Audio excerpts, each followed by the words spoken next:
Chapter 1424. Several girls in the same dormitory thought that Yunjian would suffer. After all, the girl in the princess dress just now smashed the teacup off the bed in anger, so one could imagine how fierce that force was. Yunjian, on the other hand, had walked into the dorm without warning. That teacup was smashed so fiercely, it would be strange if this new student didn't suffer. But what the girls saw was that Yunjian stretched out her hand and caught the teacup. After reacting, the girls in the same dormitory were all surprised. One of the girls couldn't help but clap, and then gave Yunjian a thumbs up. God. Classmate, what's your name? You're so amazing. This girl's praise didn't make Yunjian complacent. On the contrary, she didn't even show the slightest bit of a proud expression. Casually throwing the teacup on the upper bunk bed of the girl in the princess dress, Yunjian turned her head and glanced at the girl who gave her a thumbs up just now and asked, "Are there any more beds?" The beds here weren't fixed. Generally, the beds were first come, first served.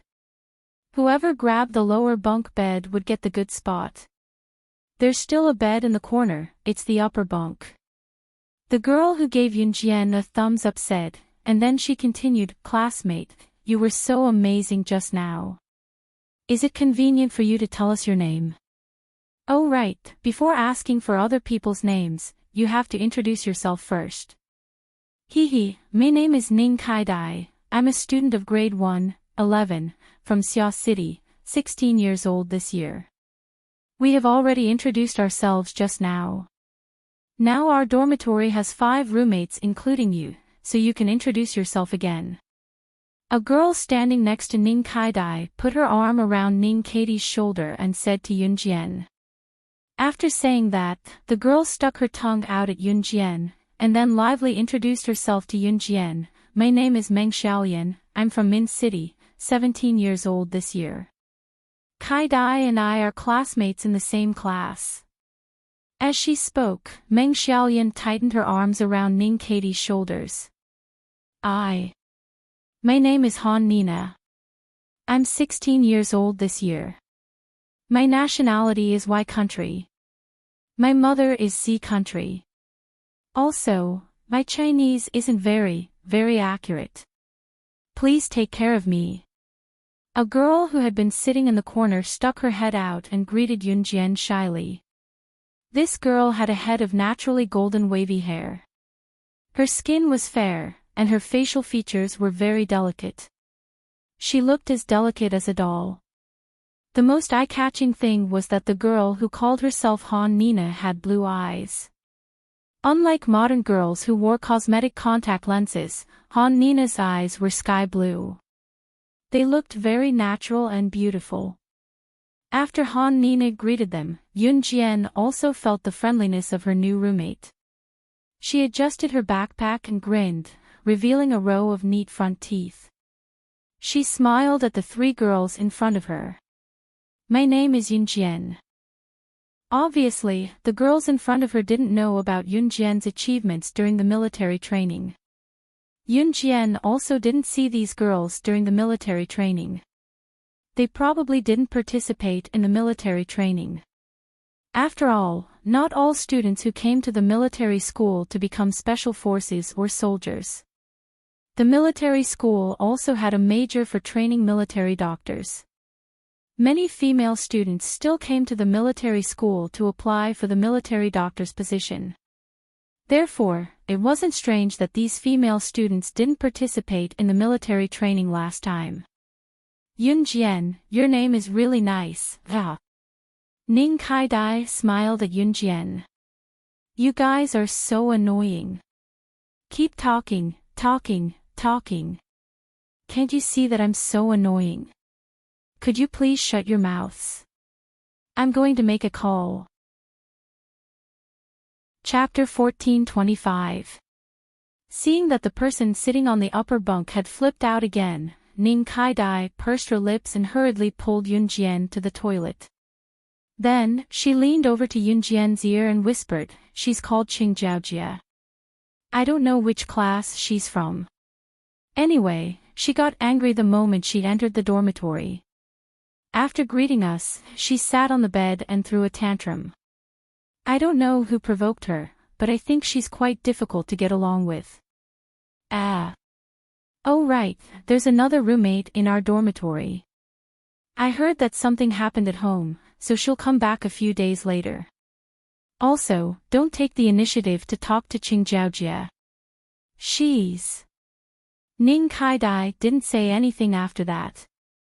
After Yun Jian walked out of the toilet, she saw Qingjiaojia standing on the upper bunk bed with her hands on her hips. She was holding a cell phone in her hand and shouting at it. Yun Jian didn't know who she was dialing. I don't want to be here. I don't want to be a military doctor. I want to go home. Get the butler to drive me home. What? Mom won't let me. I don't want to, I don't want to. I'm studying in this lousy school, and I'm not allowed to go home. I can't even hug my teddy bear to sleep. I want to go home. I want you to get the butler to drive me home immediately. Otherwise, I'll complain to Grandma and get her to fire you. Regardless of Qingjiaojia's identity, one could tell from her clothes and the way she was shouting at the person on the other end of the phone. Qingjiaojia was most likely a rich young lady. She definitely had some status. Yun Jian carried her school bag and went straight to the top bunk bed in the corner. She threw her school bag on the bed, then grabbed the handrail of the top bunk bed. She didn't even put her leg on the steps of the top bunk bed. With a flip of one foot, she jumped from the ground to the top bunk bed that was about 1.45 meters high. Then, she began to tidy up her things. None of the girls in dormitory 602 came to the military school to learn martial arts, except for Yun Jian. Every girl here was here because they wanted to study military medicine. This meant that every girl here was no different from an ordinary girl. Therefore, when they saw Yun Jian jump onto the bed, every girl present opened their mouths wide in shock. Even Qingjiaojia, who was still throwing a tantrum, opened her mouth and didn't react for a long time. Wow, my God! Yun Jian, why are you so powerful? Aren't you a medical student? When Ning Kaidai saw Yun Jian's move, she and Meng Xiaolian walked over in surprise. The two of them looked at Yun Jian in shock. Study medicine. Yun Jian's eyebrows twitched slightly, then she shook her head gently. No. Wow. Are you planning to become a soldier in the future? Ning Kaidai continued to ask in shock. Special Forces, Yun Jian answered with 3 words. That's so cool. Ning Kaidai shouted again. Shut up. All of you shut up. Do you still want me to talk on the phone or not? Qingjiaojia roared again. This time, the atmosphere was completely stifled, and no one spoke. After tidying up their blankets and things in the dormitory, they returned to their respective classrooms. September 10th was the first day of school, and the students didn't attend classes on the first day. As soon as they arrived at the classroom, the homeroom teacher, Teacher Chu, announced a particularly delightful news. Students, the day after tomorrow, which is September 12th, is our school's 50th anniversary. In order to celebrate, the school is preparing to hold a food festival for the whole day. Because the announcement was rather sudden, the sophomores and juniors already knew about it. So tomorrow, the freshmen can go out to buy food and prepare for the food festival. Chapter 14:26. The class was overjoyed to have such an event right after school started. All of them shrieked when they heard Mr. Chu's words. When the students from the neighboring classes heard Yun Jian and her classmates shrieking, they thought that something terrible had happened. All right. Don't get too excited, everyone. I'm even more excited than all of you. As a male teacher, Mr. Chu liked to joke around. Hearing Teacher Chu's words, all the students in the class laughed. Right, on the day of the food festival, other than selling your own food, you can also go to the stalls of other classes to buy food made by other classes. But remember, be careful. Mr. Chu reminded them again before he returned to his office. The food festival was on the 12th of September while the 13th of September was Qin Yiru's birthday. At the same time, the 13th of September last year was the day Yun Jian was reborn. Counting the time, it had been almost a year since she was reborn into this body. Yun Jian felt a little emotional. This year was the most relaxing one in her career as an agent. Yun Jian's long lashes fluttered. On the 13th of September, the second day of the food festival, she planned to return to Longmen City to celebrate Qin Yiru's birthday. Yun Jian even invited Gu Junjian. Qin Yiru had no idea about it, of course. Yun Jian planned to give Qin Yiru a surprise. Yun Jian could skip her own birthday, but she felt that she had to celebrate Qin Yiru's birthday every year. The 12th of September came in the blink of an eye. Early in the morning, all the students in Min City's military academy did not have to go to class. They spent the morning preparing the food for the food festival. The students were nimble with their hands, each of them creating exquisite and delicious food. Some of the delicacies made one salivate just by looking at them. The food festival officially began in the morning. The start of the food festival meant that the students could sell their own food. There were all kinds of exquisite cakes, spicy soup, sushi, drinks. Even Yun Jian was dragged by Lin Wan and Muing to buy a lot of food. At this moment, Yun Jian was holding a big hamburger in her hand. As she ate, she asked Muing, "Is Mad Dragon still in Min City?" This question made Muing, who was drinking her drink, choke. Her cheeks were instantly covered by a bright red glow. "He's still here." "Yes." Yun Jian nodded gently. "Hey hey. Yun Jian." At this moment, Yun Jian saw her new roommates, Ning Kaidai, Meng Xiaolian, and Han Nina, who were selling cakes, waving at her. Other than herself, Yun Jian knew that Ning Kaidai, Meng Xiaolian, Han Nina, and Qing Jiaojia were all in the same class. However, Ning Kaidai and the other two didn't want to play with Qing Jiaojia. Qing Jiaojia was sitting not far away. She was snorting coldly as she squatted there and played with her phone. Seeing Yun Jian come over, Ning Kaidai stuffed a cake into Yun Jian's hands. "Hey hey, Xiaolian and I made this together. It's free of charge. It's delicious, hee hee." Yun Jian accepted it without hesitation. Just as she took the cake, she suddenly saw a military helicopter anxiously landing on the sports field not far away from the food festival.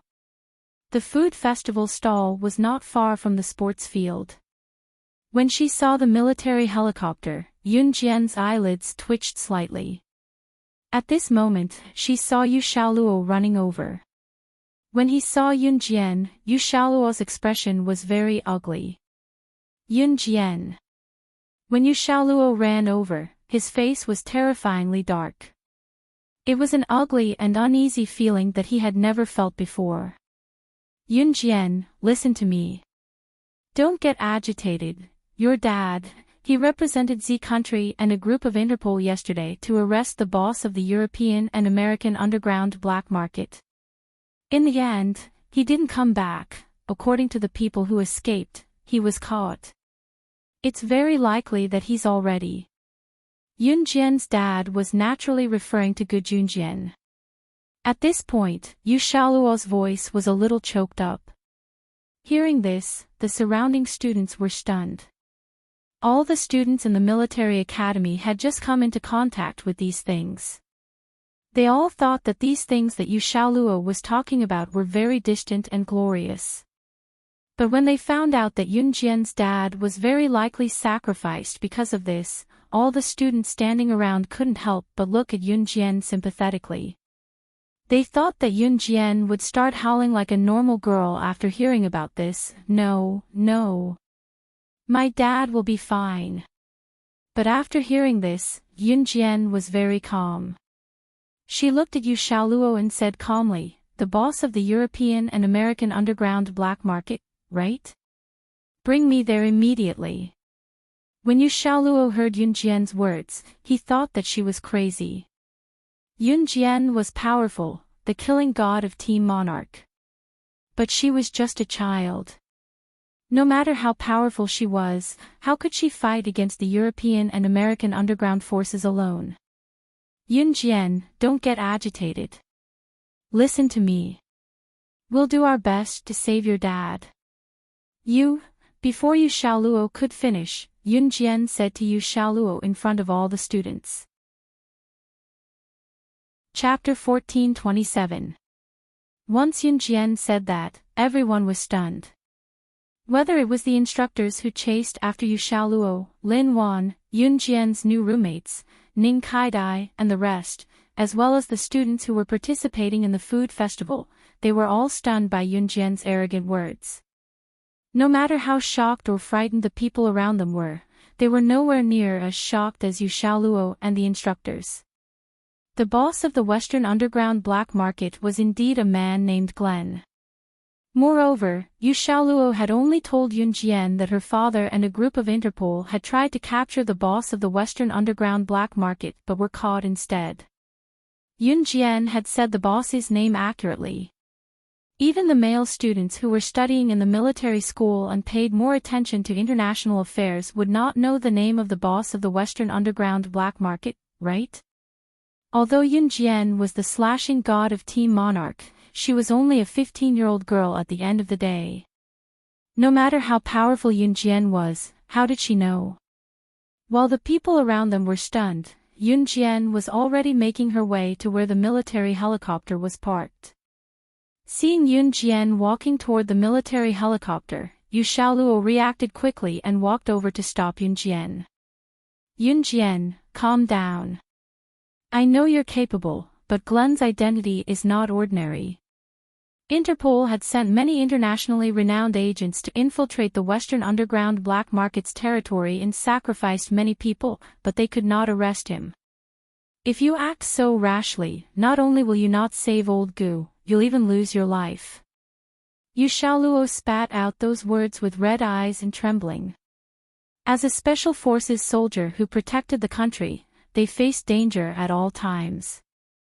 Yu Xiaoluo and Gu Junjian had known each other for a long time. He hoped more than anyone that Gu Junjian could come back alive. However, Yu Xiaoluo knew that Yunjian was Gu Yunjian's current daughter. Gu Junjian doted on this daughter more than his own son. Yu Xiaoluo wanted to save Gu Junjian more than anyone else. But he couldn't risk Yunjian's life.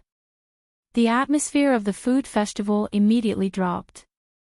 Yunjian knew that Yu Xiaoluo said this for her own good. After all, if she was really just an ordinary girl, it would be very dangerous to rush to the rescue. That was true. However, she was no ordinary girl, nor was she Team Monarch slashing god. Tomorrow was Qin Yiru's birthday, but something happened to Gu Junjian. How was she going to explain this to Qin Yiru? Was she supposed to watch Gu Junjian get into trouble? She clearly had the ability to save Gu Junjian, so why didn't she do anything? She couldn't do that. For the sake of Qin Yiru, Yunjian had to do something. If I don't do anything, which one of you can save my father? So get out of my way. Yunjian didn't explain much. She pushed Yu Xiaoluo away and ran towards the military helicopter. Hey! Yunjian. Seeing this, Yu Xiaoluo and the other instructors chased after her. What's going on? Ning Kaidai asked in a daze. Pfft, why is she joining in the fun? Does she really think she's Superman? Hee hee. Qing Jiaojia, who was sitting on the bench, played with her phone and said coldly. Qing Jiaojia didn't like being in Min City's military academy, and she hated everyone in Min City's military academy. She's not Superman, she's a god. An existence that no one can surpass. Mu Ying turned her head and glared at Qing Jiaojia. She said calmly and followed Yun Jian. They'll be fine, right? Although Lin Wan was scared, she still wanted to follow. A slender hand grabbed the corner of Lin Wan's shirt.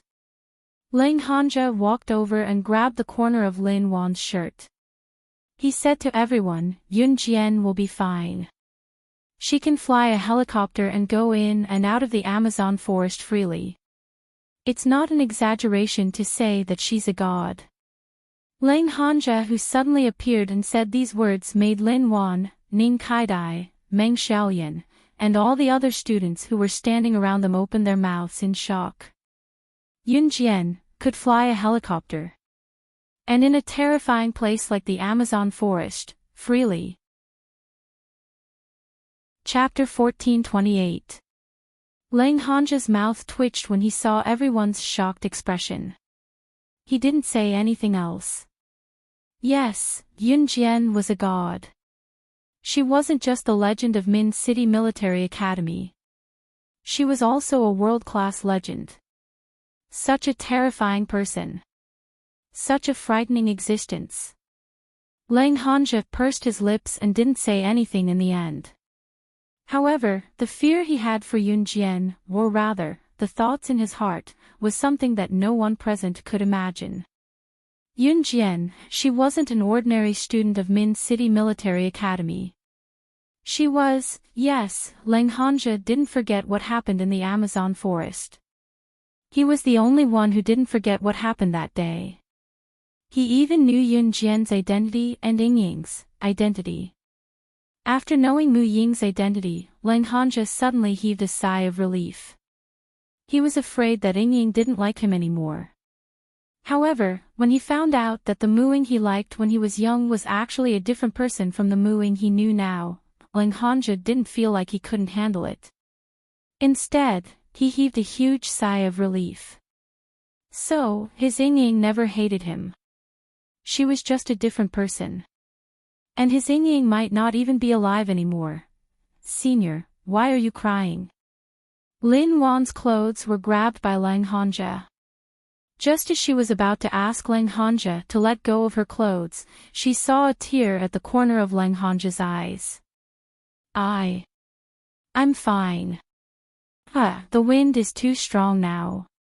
The sand got into my eyes. Let's just leave it at that. You guys don't have to worry about it. Go do whatever you need to do. Yun Jian will be fine. Trust me. Ling Hanja let go of Lin Wan's clothes and walked to the side listlessly. Yun Jian ran towards the military helicopter at lightning speed. Yu Xiaoluo and the other instructors chased after her with all their might. However, they realized that Yun Jian's steps weren't big, but her speed was much faster than all of them. Yu Xiaoluo knew that Gu Junjian was probably dead. He was indeed upset, but he couldn't just watch as Yun Jian ran towards the military helicopter. This military helicopter was indeed carrying Yu Xiaoluo to rescue Gu Junjian. However, if Yun Jian went with them, Yu Xiaoluo felt that he would let Gu Junjian down. Because if Yun Jian went with him, it would be extremely dangerous. Before Yun Jian came to Min City Military Academy, he had told Yu Xiaoluo to keep an eye on Yun Jian and protect Yun Jian. If something really happened to Yun Jian, then Yu Xiaoluo would break his promise. Us when heat, TSS when he's, ES and he's is A's. Han, T's, he's estes. He T. Yun Jian's Yun S, Yun Jian S Yun's Yun Yun's. However, the pilot's reaction was also quite fast. He immediately raised the helicopter that was parked on the field. At this moment, Yun Jian was only about 10 meters away from the helicopter. When Yu Xiaoluo and the others saw the pilot raise the helicopter, they thought that Yun Jian couldn't go up. However, what happened next stunned the entire audience. Yun Jian's body tilted forward. She ran 5 meters at the speed of light, but when she was 5 meters away from the helicopter, she stomped on the ground and leaped forward. At this time, the helicopter had already flown about 2 meters in the air. She rushed forward and actually grabbed the bottom handle of the helicopter before it was about to leave the ground. With a light swing, Yunjian stepped on a board and nimbly flipped her body to the side of the helicopter. The pilot did not close the door and easily boarded the helicopter. When the helicopter took off, if there was any grass on the ground, it would be blown wildly. The force of the wind was very strong. Not to mention other factors, Yunjian's move was very dangerous. The difficulty level was also abnormally high. Chapter 14:29. Even though the instructors were stunned, they did not forget to continue running in that direction. However, the astonishment on their faces could not be erased. She actually got on the helicopter. One of the instructors shouted in shock as he ran. At the same time, he had a stunned expression on his face. One had to know that the instructors present were all very powerful, but none of them could do that. Rushing up the helicopter when it was taking off. That was playing with one's life. Usually, when a helicopter was flying high in the sky, ropes would be thrown down for people to grab onto. Many special forces soldiers knew how to do that. Although it was not easy, any special forces soldier with a strong enough physique could do it. However, when the helicopter took off, the force from below would cause a strong gust of wind on the ground. At this time, there was no one who could get on the helicopter without using any ropes. At least, the instructors in front of them could not do it. Damn, she's too powerful. Is she really just a student from Min City's military academy? One of the instructors directly complained. Just as he complained, Yunjian had already knocked out the pilot on the helicopter. Then, she steered the helicopter back and lowered the rope from the helicopter. Mu-Ying, get up. After she lowered the rope, she returned to the pilot's seat and accurately steered the helicopter to Mu-Ying's side. Mu-Ying ran forward 2 steps and then jumped violently. Yu Xiaoluo and the other instructors also saw the rope that was lowered. They wanted to rush up and grab the rope, but they did not expect that when Yunjian lowered the rope, it was right in front of Mu-Ying. Mu-Ying reached out and grabbed the rope. Then, she climbed the rope and got on the helicopter in a few breaths. Then, she put the rope away. Instructor Yu, I'm sorry. But he's my father. It's my mother's birthday tomorrow. Before tomorrow, I'll definitely bring my father back. With that, Yunjian piloted the helicopter and left the place skillfully. Damn. Who can tell me why this girl knows how to fly a helicopter? A plump instructor put his hands on his waist and gasped in surprise as he wailed.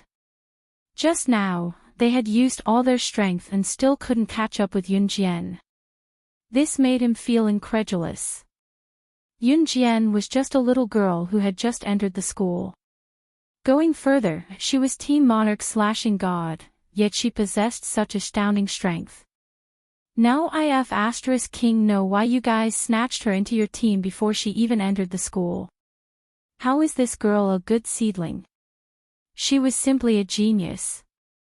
We might not even meet one in a few hundred years. One of the instructors slapped his knee in an exaggerated manner as he yelled loudly. Yu Xiaoluo scratched his head. He took out his phone and called his superior to request for another helicopter to catch up with Yunjian. Since Yunjian had already gone this far, he really couldn't stop her. Moreover, with Yunjian's skills, he might as well go all out. Country X. There were more than 10 countries in Europe and America, and Country X was one of them.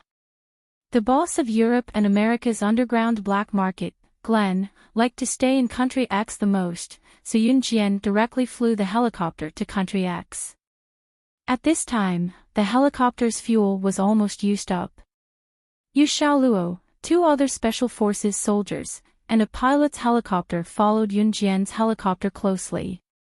The more they flew, the more the pilot exclaimed, "Damn, who is this little girl? This helicopter is so stable. She avoided the airflow all the way here. There's no turbulence at all. She flew the helicopter directly to Country X.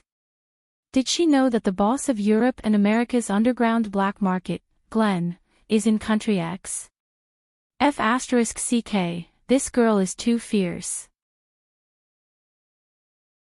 Chapter 1430. On the other side, Yun Jian was sitting in the pilot's seat. The man who was supposed to be the pilot of the plane was tied up. Yun Jian didn't do anything to him. She just wanted him to behave a little. Damn, little girl, you're so powerful.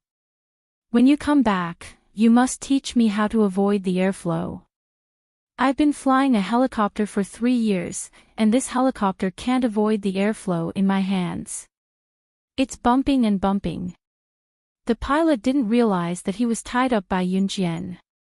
Instead, he was eager to learn and asked Yun Jian to teach him the technology.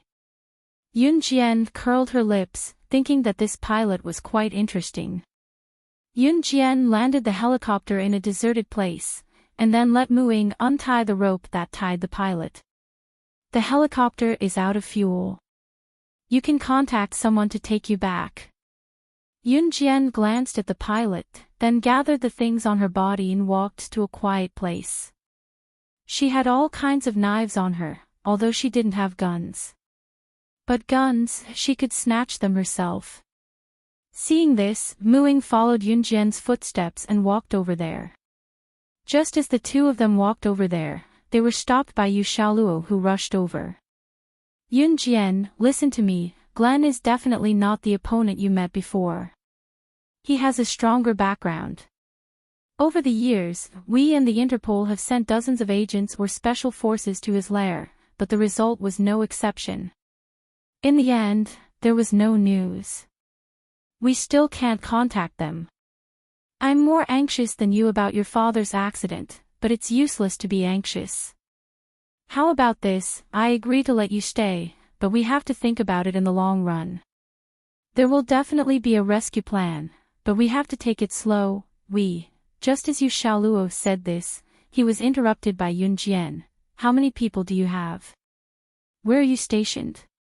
Take me there. She even knew this. Yu Xiaoluo was shocked. After all, the boss of the underground black market in Europe and the United States had to be eliminated. Only then could the people be at peace. Therefore, the Interpol had always sent people to lurk in Country X, in order to arrest the bad guys one day. But he had never told Yun Jian that Country X also had people stationed there for a long time. How did Yun Jian find out? Lead the way, Yun Jian said again. Hearing this, Yu Xiaoluo did not hesitate. He, together with 2 special forces soldiers, brought Yun Jian and Muing to a bustling street in Country X. The architecture of Country X was completely different from that of Country Z. Whether it was in terms of customs or style of dress, it was completely different from Country Z. Yu Xiaoluo took Yun Jian, Muing, and 2 other special forces soldiers to a deep alley. They then went around many streets and came to a house. Standing outside the house was a man wearing very ordinary Country X clothes. When he saw Yu Xiaoluo, the man quickly stood up. Old Yu. Yu Xiaoluo made a gesture and then led Yun Jian and the others into the house. As soon as they walked into the house, Yun Jian saw many women and men dressed as locals. Let me introduce you. These are all members of the Interpol brigade from all over the country. Yu Xiaoluo introduced the group of people dressed as locals to Yun Jian. Old Yu, how can you introduce them so casually? If this. One of them heard Yu Xiaoluo's words and immediately spoke with dissatisfaction. But just as this person opened his mouth, he was stopped by Yu Xiaoluo. They are all on the same side. These 2 are students from Min City's military academy. What? You actually brought students from Min City's military academy here?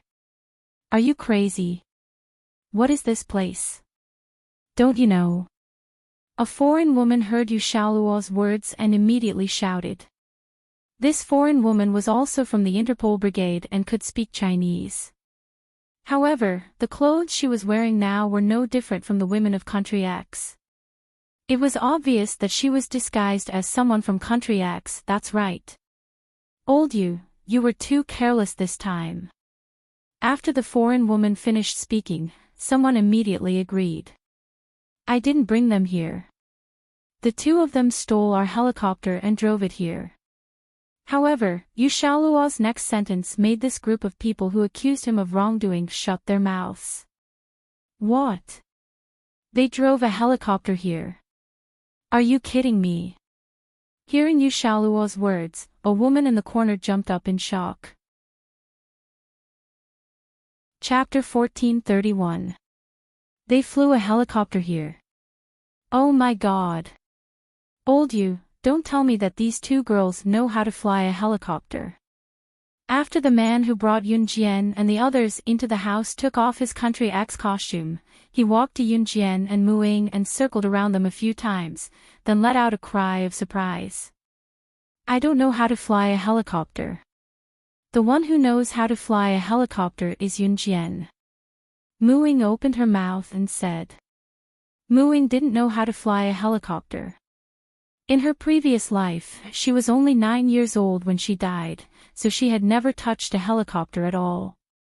After Mu Ying's death, 70% of Yun Jian's batch of children were eliminated, and the remaining children began to learn all kinds of heavy weapons, including helicopters, fighter jets, and so on. In the organization, not all children were allowed to learn powerful weapons from the beginning. Only after eliminating most of the weak, would the strong be selected from a small group of strong people. This small group of strong people was the focus of the organization's training. They had to learn all kinds of weapons, from aircraft, tanks, and cannons, to knives, guns, and flying arrows.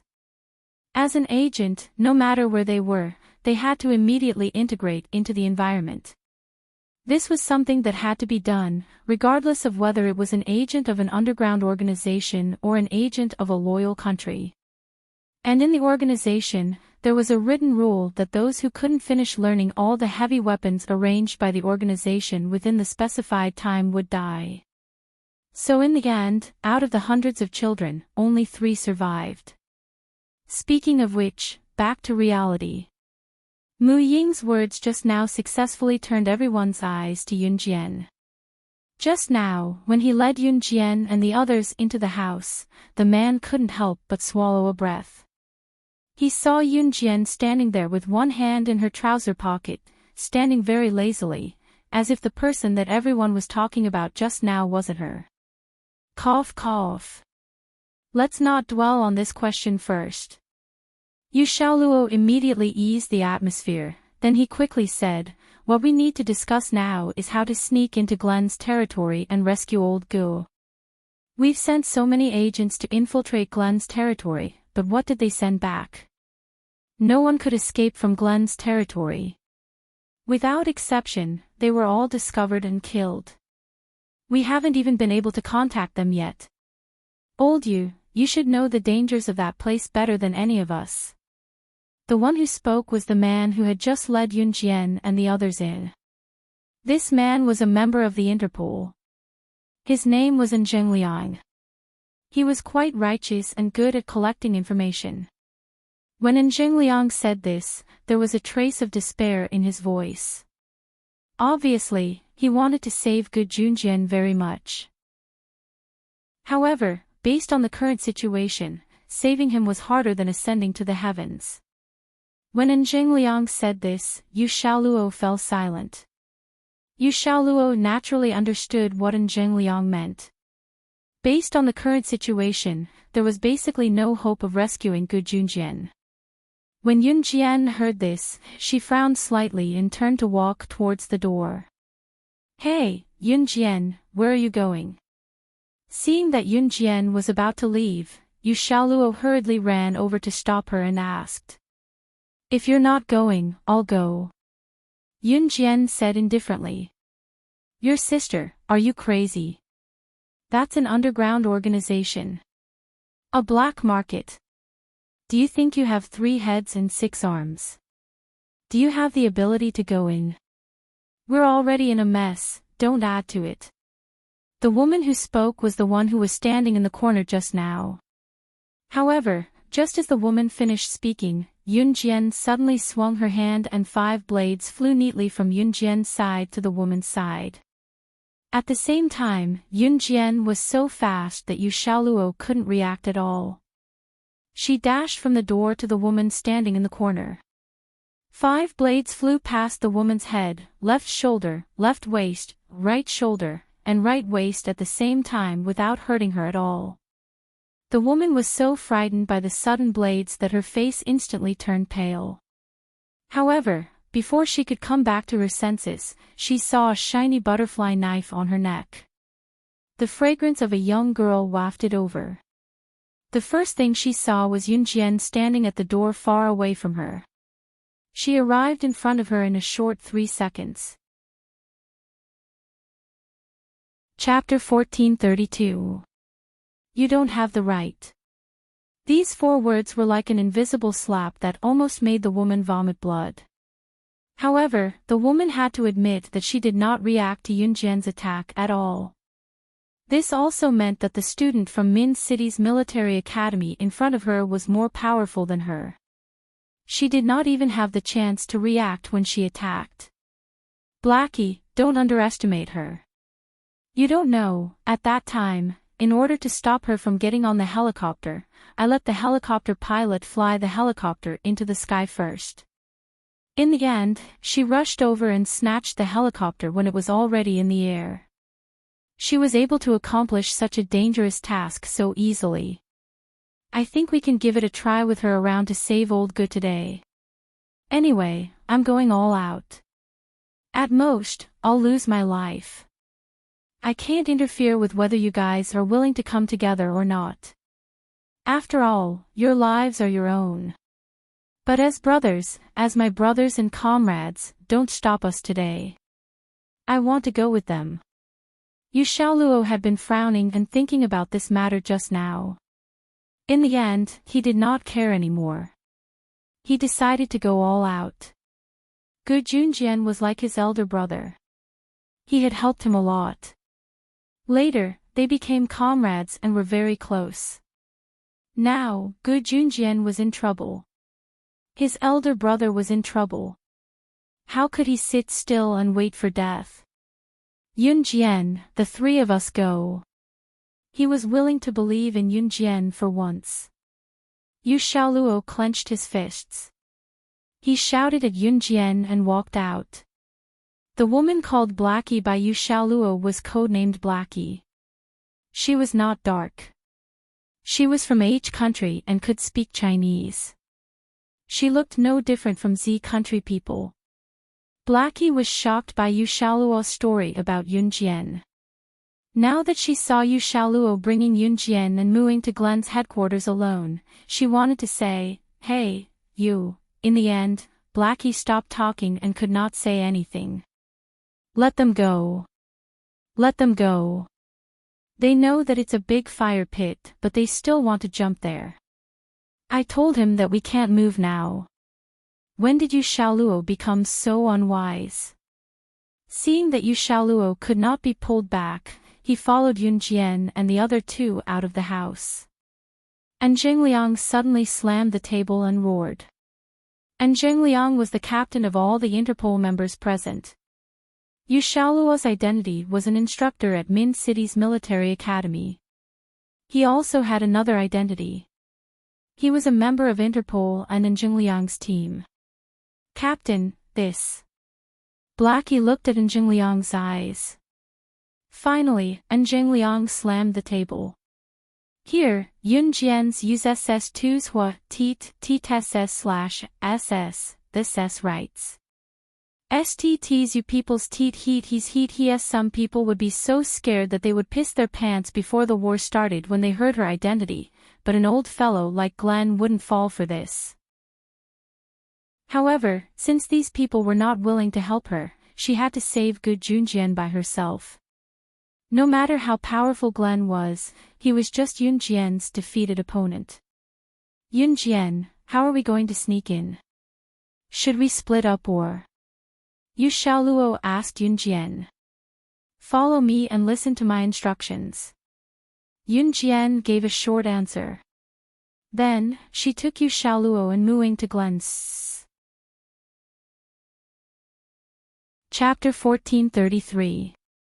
The front desk of Glenn's headquarters was the biggest casino in Country X, the Gleaner Casino. Glenn's headquarters was right behind the Gleaner Casino. To enter Glenn's headquarters, one would have to pass through the Gleaner Casino. The entrance of the Gleaner Casino was heavily guarded. Any rustling of leaves in the wind would alert the guards. To enter, one would have to pass through the security check at the entrance. Yun Jian was familiar with the place as she had been here more than once. Of course, she had been here as Slaying God back then, but she had disguised herself with another face. Slaying God's real face had not been seen by many in the underworld or even in the assassin and secret agent circle. Perhaps Slaying God would often appear in public, but every time she appeared, she would change her face. The shape of her face was different every time, and even her height and weight were sometimes ambiguous. Therefore, outsiders had no idea what Slaying God looked like. Although Glenn was a despicable man, in Yun Jian's world, he was a big shot with an extraordinary international status. Even Yun Jian had to put in some effort to deal with Glenn. At that moment, Yun Jian was standing not far away from the Gleaner Casino with Yu Xiaoluo and Muing. The house next to them could cover Yun Jian, Yu Xiaoluo, and Muing. Follow my instructions from now on, Yun Jian said with narrowed eyes. Muing and Yu Xiaoluo nodded. Then, Yun Jian waved, planning to lead Muing and Yu Xiaoluo over there. Just as Yu Xiaoluo was about to walk over, Yun Jian noticed a few people popping out from the side. They grabbed Yu Xiaoluo and stopped Yun Jian and Muing from moving forward.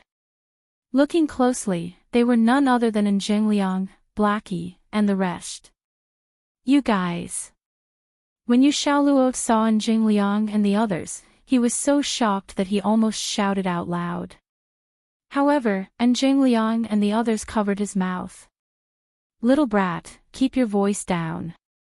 Just now, you ran out after saying those words in high spirits. As the captain, I can't just sit around and wait for my death. Listen to my orders later. The rest of you, follow me and sneak in. And Zhengliang gently slapped Yu Xiaoluo's head and said sternly. Captain, you. Yu Xiaoluo knew that he had been too impulsive today. Who wouldn't be anxious in the current situation? When Gu Junjian was in trouble, who wouldn't be anxious to save him? However, if he acted rashly, not only would he not be able to save them, he might even lose his life. And Zhengliang was considering the big picture. In comparison, Yu Xiaoluo was childish. However, Yu Xiaoluo had never expected that his team members would still follow him even though they knew that he was taking a risk. Therefore, Yu Xiaoluo was so touched that he couldn't speak. Alright, don't say anything. Listen to my orders. Let's go. And Zhengliang waved his hand and said. Yun Jian, who was standing at the side, blinked her eyes. I'll bring you in through the back door. In the next moment, Yun Jian's words were heard. What? Back door. And Zhengliang suddenly heard Yun Jian's words. He immediately turned his head and looked at Yun Jian in surprise. What back door is there? In order to ensure his own safety, Glenn wanted to enter his base camp. Everyone knew that there was only one way to go, and that was to enter through the main entrance of the Gleaner Casino. How could there be other back doors? Black Sister was stunned for a moment before asking in return. Just follow me. Yun Jian said with a red arc. 10 minutes later, the few of them easily arrived at the backyard of Glen Casino, which was also Glen's base camp. Hiding in the corner, and Zheng Liang and the others looked at Yun Jian in surprise. Chapter 1434. Don't look at me like that, I know a lot of things. Yun Jian turned the butterfly knife in her hand. She didn't lose her smile and said softly. Everyone's curiosity was piqued when they heard this. But at this moment, no one dared to make a sound. Yun Jian spoke all the way, but she was able to successfully avoid the enemy's attention without being discovered. The few people present were slightly impressed by Yun Jian. They couldn't help but sigh from the bottom of their hearts. This little girl was really too powerful. Just like what Yu Xiaoluo said. No. It was even more powerful than what Yu Xiaoluo had described. At least at this moment, they had already entered Glen's base camp. They had sneaked into Glen's base camp in 10 minutes. What an inconceivable thing. One had to know that some of the agents sent into Glen's base camp in the past were even caught as soon as they entered the gate. It took them a few days to barely sneak into Glen's base camp. This was already something that only very powerful agents could do. One had to know how strict the security of Glen's base camp was. It was like a fly flying in from the door. It would be discovered. Because this place was full of cameras. And Yun Jian. She led everyone to avoid one camera after another. She swaggered in as if she was in her own home. That's right, Yun Jian had swaggered in from the back door with everyone just now. She didn't look like she was hiding at all. If they were hiding, it was only now that everyone stopped and hid in the corner under the stairs to discuss countermeasures.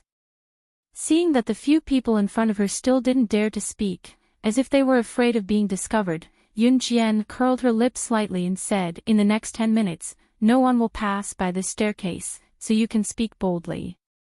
Based on the fact that Yun Jian had brought them into Glen's base in just 10 minutes, everyone had gone from being skeptical and doubtful in the beginning to believing whatever Yun Jian said now. They believed her without a doubt. "What should we do next?" Yu Xiaoluo asked. "We have to find the dungeon of Glen's base camp first." And Zheng Liang said as he frowned. "Base camp's dungeon?" Blackie asked doubtfully. "The dungeon of Glen's base camp should be in the basement. It's the cell that Glen used to imprison the agents who came to assassinate him. It should be near here." At this point, Zheng Liang frowned, and then his face couldn't help but darken. "Captain, what's wrong?" Blackie felt Zheng Liang's frown and couldn't help but ask. Intuition told Black Sister that the dungeon was not simple. Sure enough, Zheng Liang's next words made the hearts of everyone present tense. The dungeon of Glen's base camp was once known as the strongest cell in Europe and America. Not only were there agents who came to assassinate Glen, but there were also assassins and agents who were subdued by Glen. Even some international people who refused to submit to Glen were imprisoned there. Furthermore, this dungeon is heavily guarded. I've heard that the dungeon's door is built with the most advanced technology. Even if heavy weapons like tanks or cannons were to bombard the dungeon's door would still be as sturdy as iron. It's rumored that it's impossible to escape from the dungeon. Because there were many checkpoints set up in this dungeon, even top international figures could only escape a short distance if they wanted to. Rumor has it that since the construction of the dungeon, no one has ever succeeded in escaping. Chapter 1435. Glen's base camp covered a very large area. Glen had originally built a dungeon here. This was not a secret but something that everyone knew. And Zheng Liang had never thought that they would really be able to enter Glen's base camp. He had already prepared to retreat in the fastest way if he was exposed. No matter what, as the team leader, he had to protect his team members as well as the two little girls from Min City's military academy. Even if he had to sacrifice his life, he had to protect them. However, and Zhengliang had never thought that they would really enter Glen's base camp in just 10 minutes. As for the dungeon in Glen's base camp, this was not a big secret. It was something that anyone with a little fame in the international circle knew about. Even if he didn't have any fame, he wouldn't be afraid that no one would tell him about it if he inquired about it internationally. The dungeon in Glen's base camp was guarded by a forest. It was even more difficult than entering Glen's base camp. In the dungeon, other than the most high-tech door installed at the entrance, there were also heavy guards inside. Not even a fly could fly out. It was said that the most powerful one had escaped from the dungeon cell to the entrance and almost succeeded in escaping. In the end, because he couldn't crack the password to open the door, he was shot to death by a large wave of guards armed with machine guns. Hearing in Zhengliang's words, Black Sister, Yu Xiaoluo, the two special forces soldiers standing around, and the members of Interpol all had gloomy expressions. Captain, according to what you said, no one who entered that place has ever successfully escaped from prison.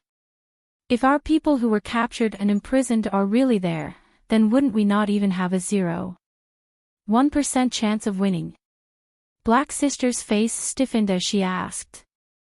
Although this was an indisputable fact, and Zhengliang couldn't bear to say it when he saw everyone staring at him in unison. However, in the end, he still nodded. That dungeon was built a little earlier than Glen became the boss of the underground black market in Europe and America. It is said that Glen doesn't like to kill people. He likes to imprison all the agents who assassinate him in the dungeon and then let them fight on their own. That dungeon should be a place where the winner is the king. A place where the winner is the king.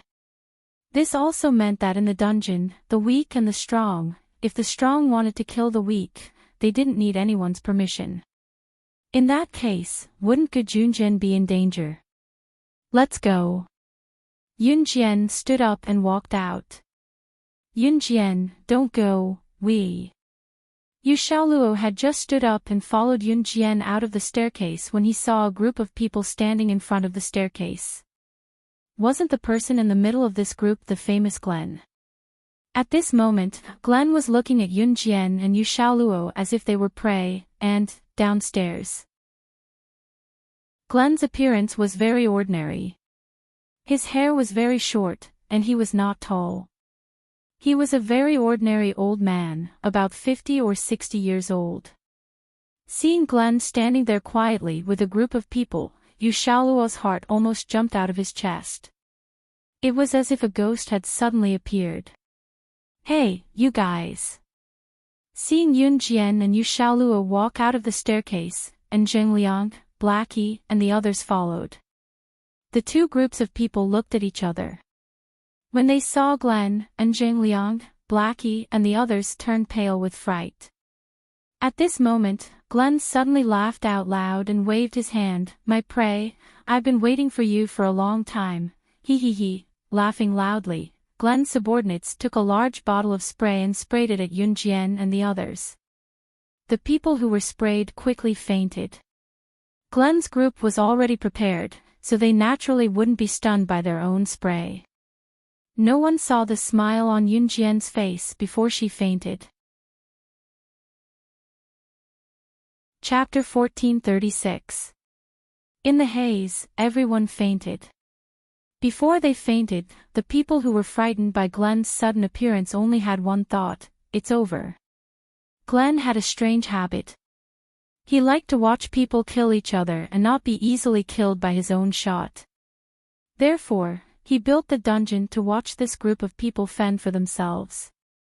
The dungeon held all agents, assassins, or black market forces from all over the world. Those people were all demons who killed without batting an eyelid. They knew the way of survival and were used to killing to increase their vanity. In that place, the king of killing was the ruler. Yun Jian woke up early. She leaned against one of the prison walls and closed her eyes. F***ck, UB***tch, get moving. Like a corpse. D***MNB***tch. I won't F***ck you until you cry. A howl came from the side. Without opening her eyes, she knew that a man was forcing himself on a woman. The prison Yunjian was in was very big. It was about the size of 5 classrooms. Moreover, it was full of people. Men and women were mixed together. Here, there was no distinction between men and women. If a woman was too weak, she would become a tool for men to vent. Yun Jian opened her eyes and saw Mu Ying, and Zheng Liang, Black Sister, Yu Xiaoluo, and the others.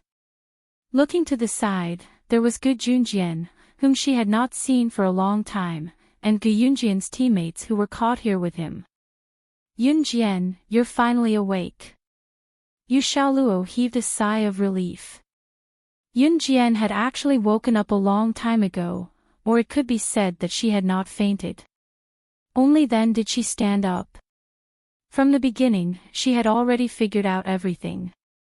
After Gu Junjian and his teammates sneaked into Glen's base and were discovered, they were locked up in the dungeon.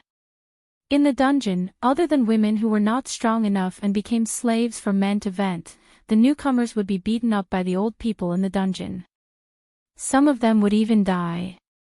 The reason why Yun Jian and the others were fine and Gu Junjian was not killed was because Gu Junjian and the others had a very strong teammate, so no one dared to bully them. While Yun Jian was unconscious, the third corpse had already been moved out of the dungeon. Those were the corpses of the weak. What should we do? In this kind of place, we will be killed sooner or later.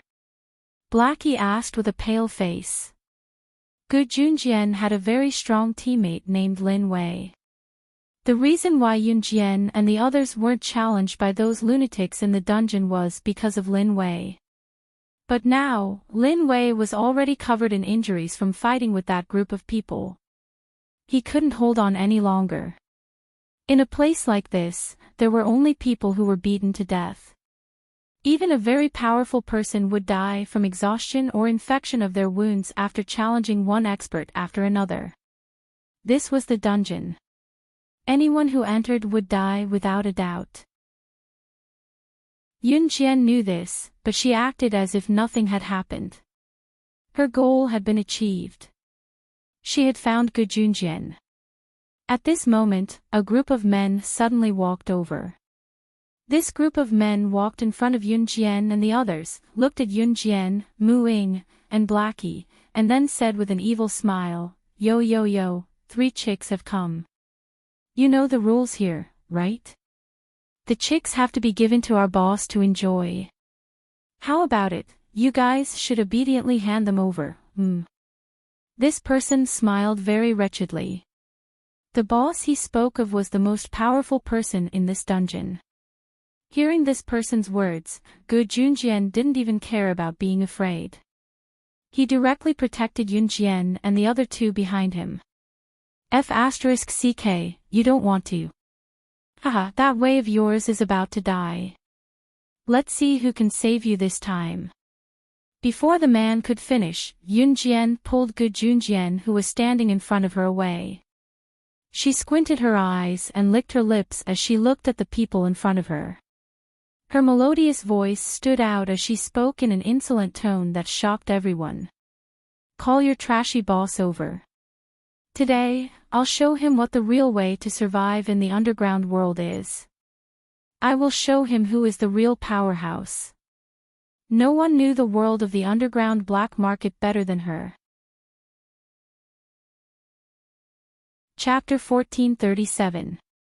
Yun Jian's words stunned the men standing in front of her. It was obvious that Yun Jian, who was only 16 or 17 years old, was able to say something like that despite her youthful looks. Not only were the men standing opposite of Yun Jian shocked, but Yu Xiaoluo, and Zheng Liang, He Mei, and the rest were equally shocked. It even attracted the attention of all the prisoners sitting around the dungeon. Gu Junjian was the only one who knew the reason why Yun Jian dared to say that. Gu Junjian was aware of Yun Jian's identity as slaying God. However, when he saw the men having designs on Yun Jian and the other 2 girls, Gu Junjian had forgotten about Yun Jian's identity. He had stood up to protect her out of reflex. Yo, yo, yo. Is this chick challenging our prison boss? Right after Yun Jian finished speaking, an indecent male voice was heard. It was the man who was watching the show. Hee hee, this chick has a death wish. How dare she call the prison boss trash? She doesn't know our prison boss's identity before he was sent to the dungeon. Before he was sent to the dungeon, he was Marshal King, ranked 10th on the international assassin chart. If we weren't trapped here, we wouldn't even have the chance to meet Marshal King, who's ranked on the international assassin chart. Hee hee hee. Another male voice sounded. This voice was as lazy as it could be. Most of the people here had the mentality of, I won't be able to get out of the dungeon anyway.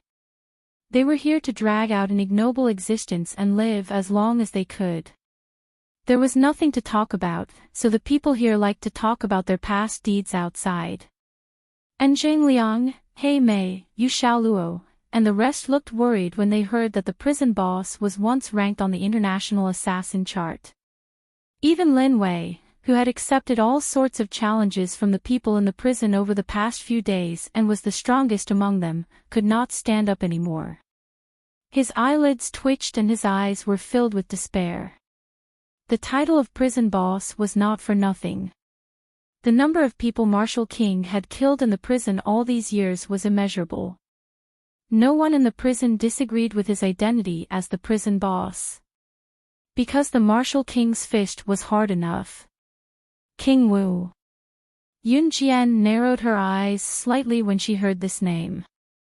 The Marshal King, who ranked 10th on the international assassin rankings, had lived for even longer than Yun Jian's debut, but Yun Jian had indeed heard of the Marshal King's name. Unfortunately, many years ago, the Marshal King disappeared into thin air as if he had evaporated into thin air. There was an unwritten rule in the international ranking of assassins and secret agents. Assassins or secret agents who disappeared for half a year were automatically considered dead. Naturally, someone else would take their place. It turned out that the Marshal King was not dead, but imprisoned in the dungeon. No wonder King Wu went missing. Yun Jian's eyes flickered. The men who had been calling the Marshal King boss earlier thought that Yun Jian was afraid. They looked at Yun Jian and spoke again, their voices filled with arrogance and pride. That's right. The Marshal King who was ranked 10th on the assassin rankings was our boss. Little sister, are you scared now? If you're scared, then come over obediently, or else. Just as these men spoke up to this point, a figure suddenly flitted past in front of them. Yun Jian sent them flying with a few kicks, then grabbed the collar of the man who had been speaking rudely just now and dragged him away. Gu Junjian, Yu Xiaoluo, and the others were stunned when they saw this, but they quickly followed. In a corner, a man had just gotten up from an unconscious woman. He pulled his belt and was just about to leave when a heavy figure was thrown in front of him. This man was the Marshal King. And the figure thrown on the ground was the man who had spoken rudely to Yun Jian just now. The Marshal King abruptly raised his head. When he saw Yun Jian, his brows furrowed slightly. Who are you? The Marshal King's vigilance was still very high. He looked at Yun Jian and immediately asked. Although this little girl was young, from her appearance, she was not an ordinary person. Not long after the Marshal King asked, Yun Jian's equally arrogant words were heard. Chapter 1438.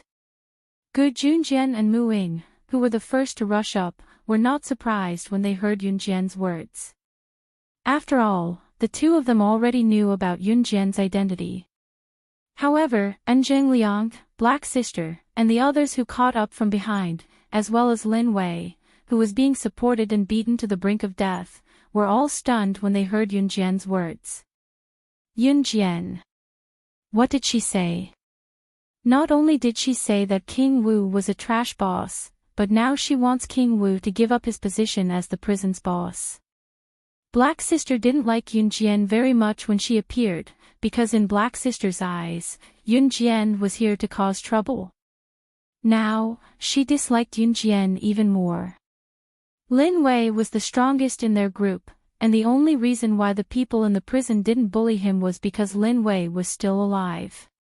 However, there were still a lot of people who were eyeing Lin Wei covetously, waiting for Lin Wei to die before rushing up to make things difficult for Gu Junjian and the others.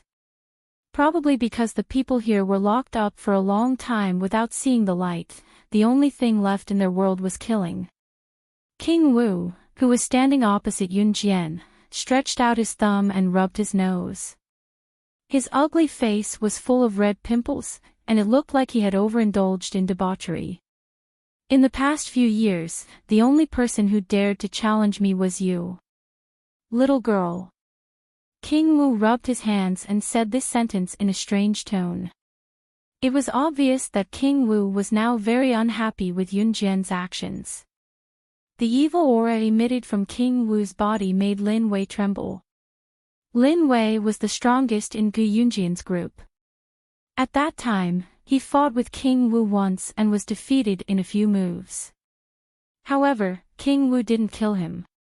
Everyone in the prison knew that King Wu liked to torture people slowly. When people were tired, or he wanted to make a move, he would kill them. Later, before King Wu killed Lin Wei, Gu Junjian, and the others, Yunjian came. What a pity, it seems that today, not only will I be the only person who challenged you in all these years, but I will also be the executioner who ends your life. Yunjian narrowed her eyes. She wasn't scared by King Wu's aura in front of everyone. Instead, she openly looked at King Wu and said this arrogantly. A 16 or 17-year-old girl had just said something that many of the men present didn't dare to say. They didn't even dare to let out a fart. Everyone present was stunned. Did this little girl go crazy after realizing that she couldn't go out? Was she stupid? Because she couldn't accept the truth, she went crazy. Yunjian. You want to kill us? Black Sister ground her teeth, using a voice that was equivalent to a warning to speak these words very softly from her mouth. Yunjian's writes words died to dies, Yun's always to death. She just to die to die. She's always caused trouble was causing caused troubles Yun SSS to dies to die. But now, she actually went against King Wu's words. Everyone present knew King Wu's strength. If they were to go against King Wu, then all of them would die. Yunjian naturally heard Yunjian's words, but she ignored them. She glanced to the side. In the next breath, Yunjian suddenly lifted her leg and ran towards King Wu. She made the first move. King Wu saw this and couldn't help but narrow his eyes. Yunjian's running speed was extremely slow and full of loopholes.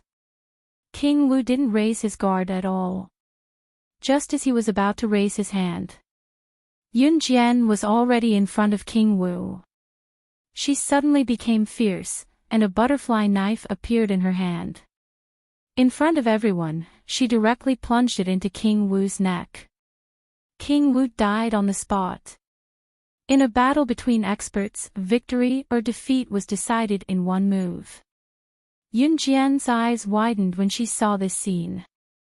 After King Wu fell to the ground and died before he could even utter his last words, Yunjian scanned the crowd and said with a red smile, "You're right. From now on, I'm your new prison boss." With that, Yunjian bent down and pulled out the butterfly knife from King Wu's neck. Chapter 1439. Yunjian's attack was so fast that no one had a chance to react.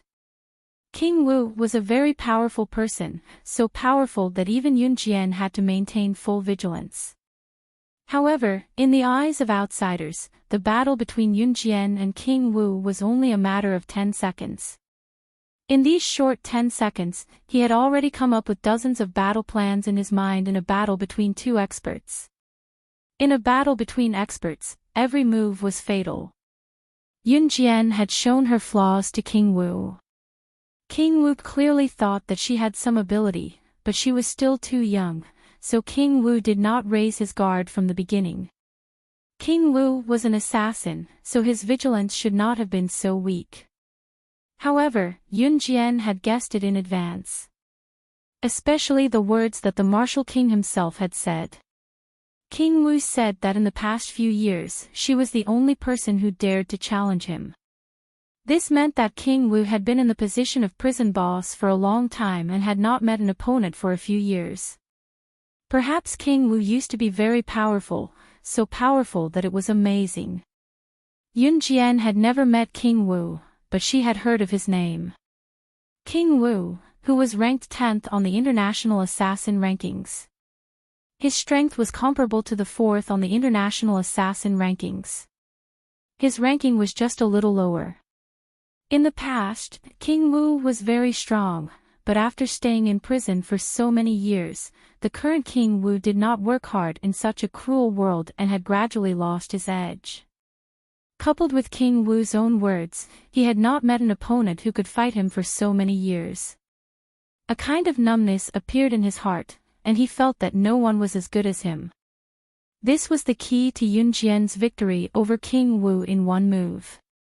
She could read people's minds.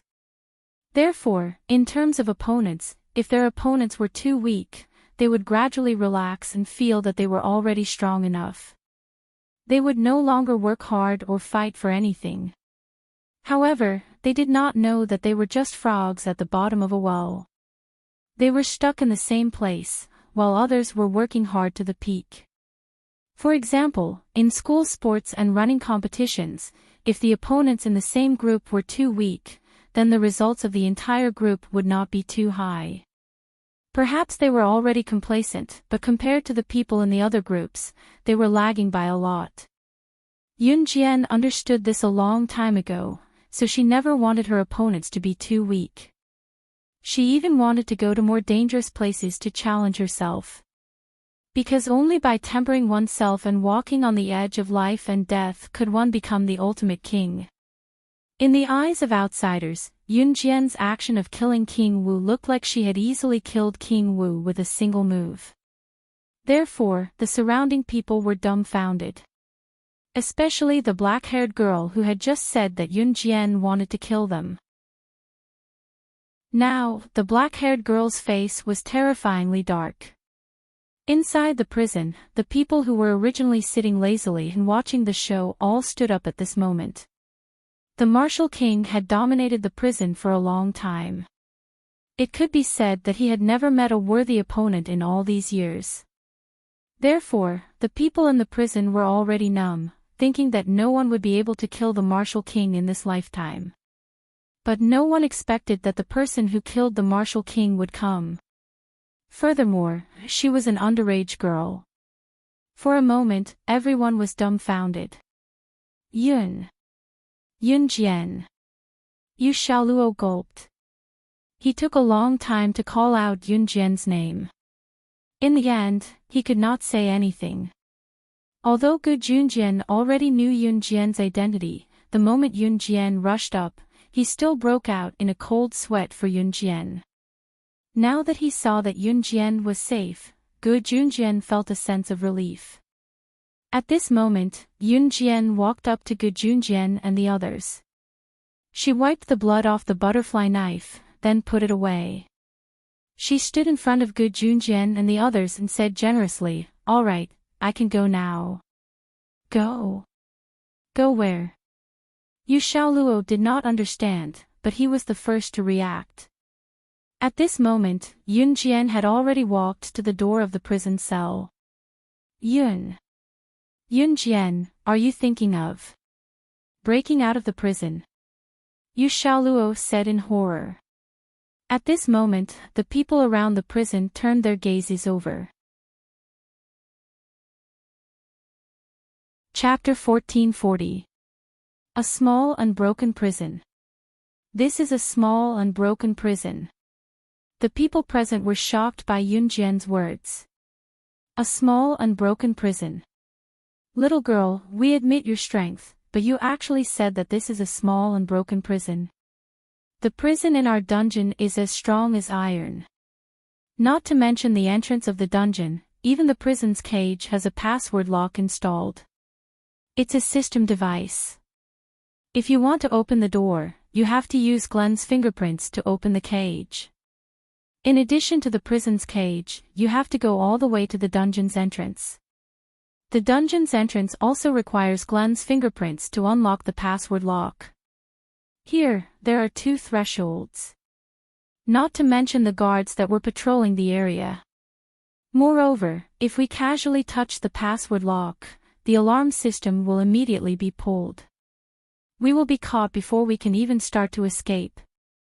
I've been here for more than 10 years and have long given up hope of leaving. You may not know, but the prison boss who was earlier than the Martial King was a terrifying guy who was 10 times more powerful than the Martial King. Back then, the Martial King was only enough to be the underling of that prison boss. In the end, that terrifying guy escaped and broke through the password lock of the prison's cage. He broke through all the obstacles and had already reached the entrance of the dungeon. However, because he couldn't unlock the password lock at the entrance of the dungeon, he was directly shot to death by the guards who chased after him with a machine gun. That's why the Martial King was able to become our prison boss. Little girl, I think you're quite young, so don't do stupid things. Hey! Back then, I was also a warrior who served the country and the people. In the end, I was still locked up here and one of my hands was crippled. However, I'm already very satisfied to be able to save this rotten life of mine. Just as Yun Jian was about to take action, a man in his 50s with long hair, who probably hadn't cut it for many years, sitting in the corner, raised his head to look at Yun Jian and kindly reminded her. If it were anyone else, they wouldn't have said so many words of advice to Yun Jian. After all, just like the previous prison boss, the Martial King, if someone questioned his ability in front of everyone, according to the Martial King's character, he would guarantee to kill the person who questioned his ability at the first moment.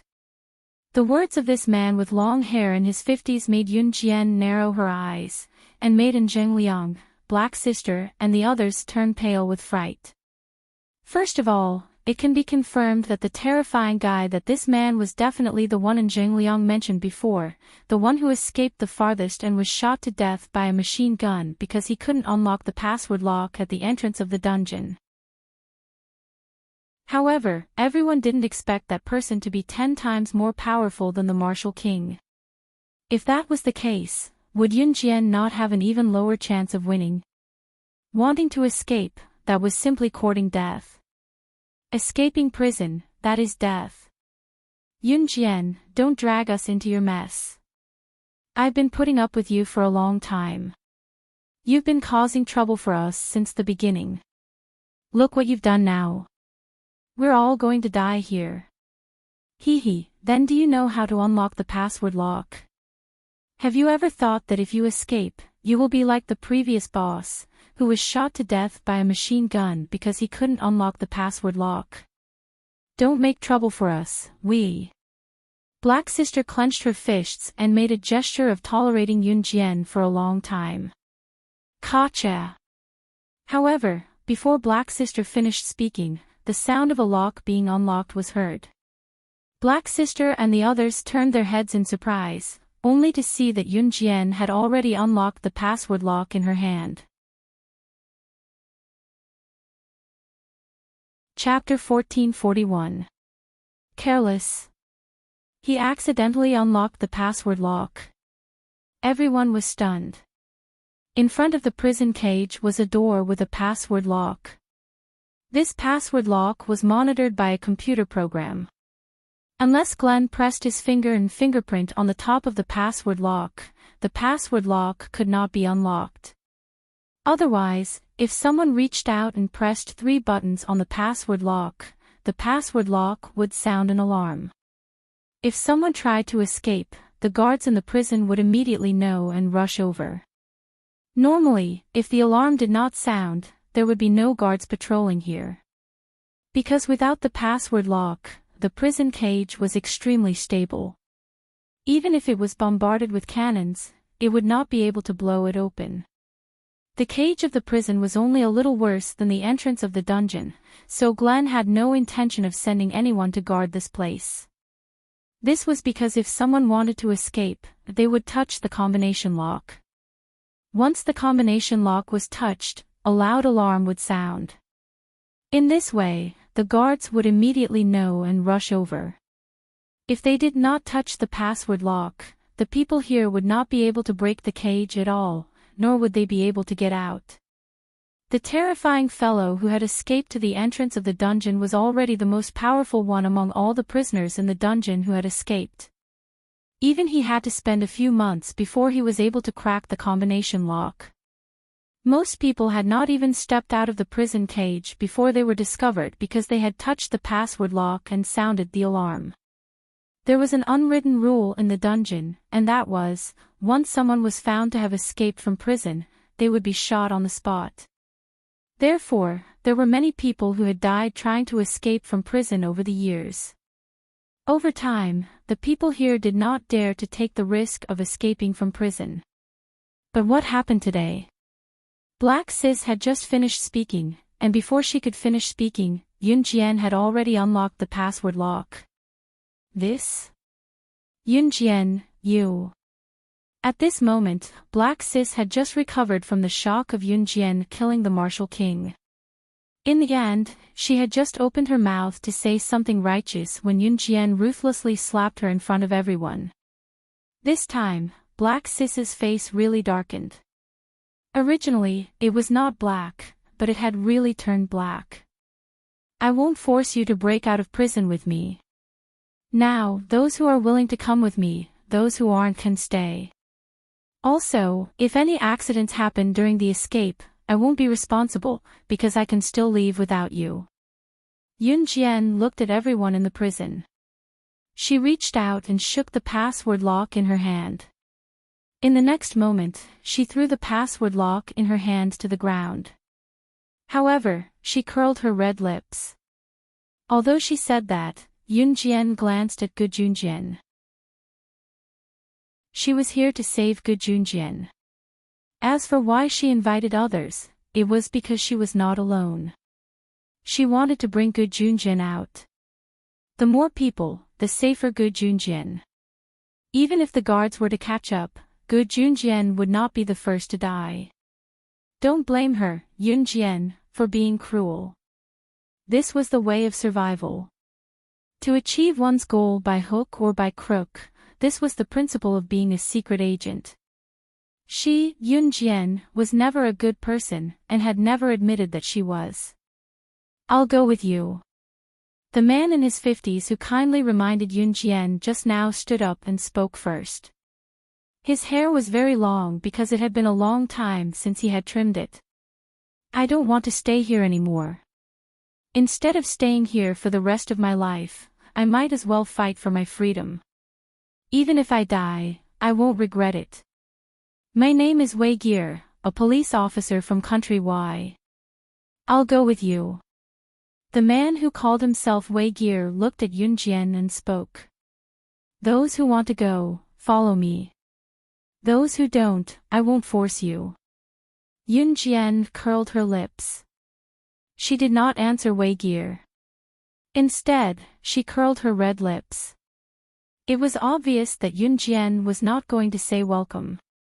Other than Wei Gear, Gu Junjian, Mu Ying, Yu Xiaoluo, Lin Wei, He Mei, and Zheng Liang, and the rest, there were also a few people who followed Yun Jian. Soon, under Yun Jian's lead, the few of them made countless turns and arrived at a fork.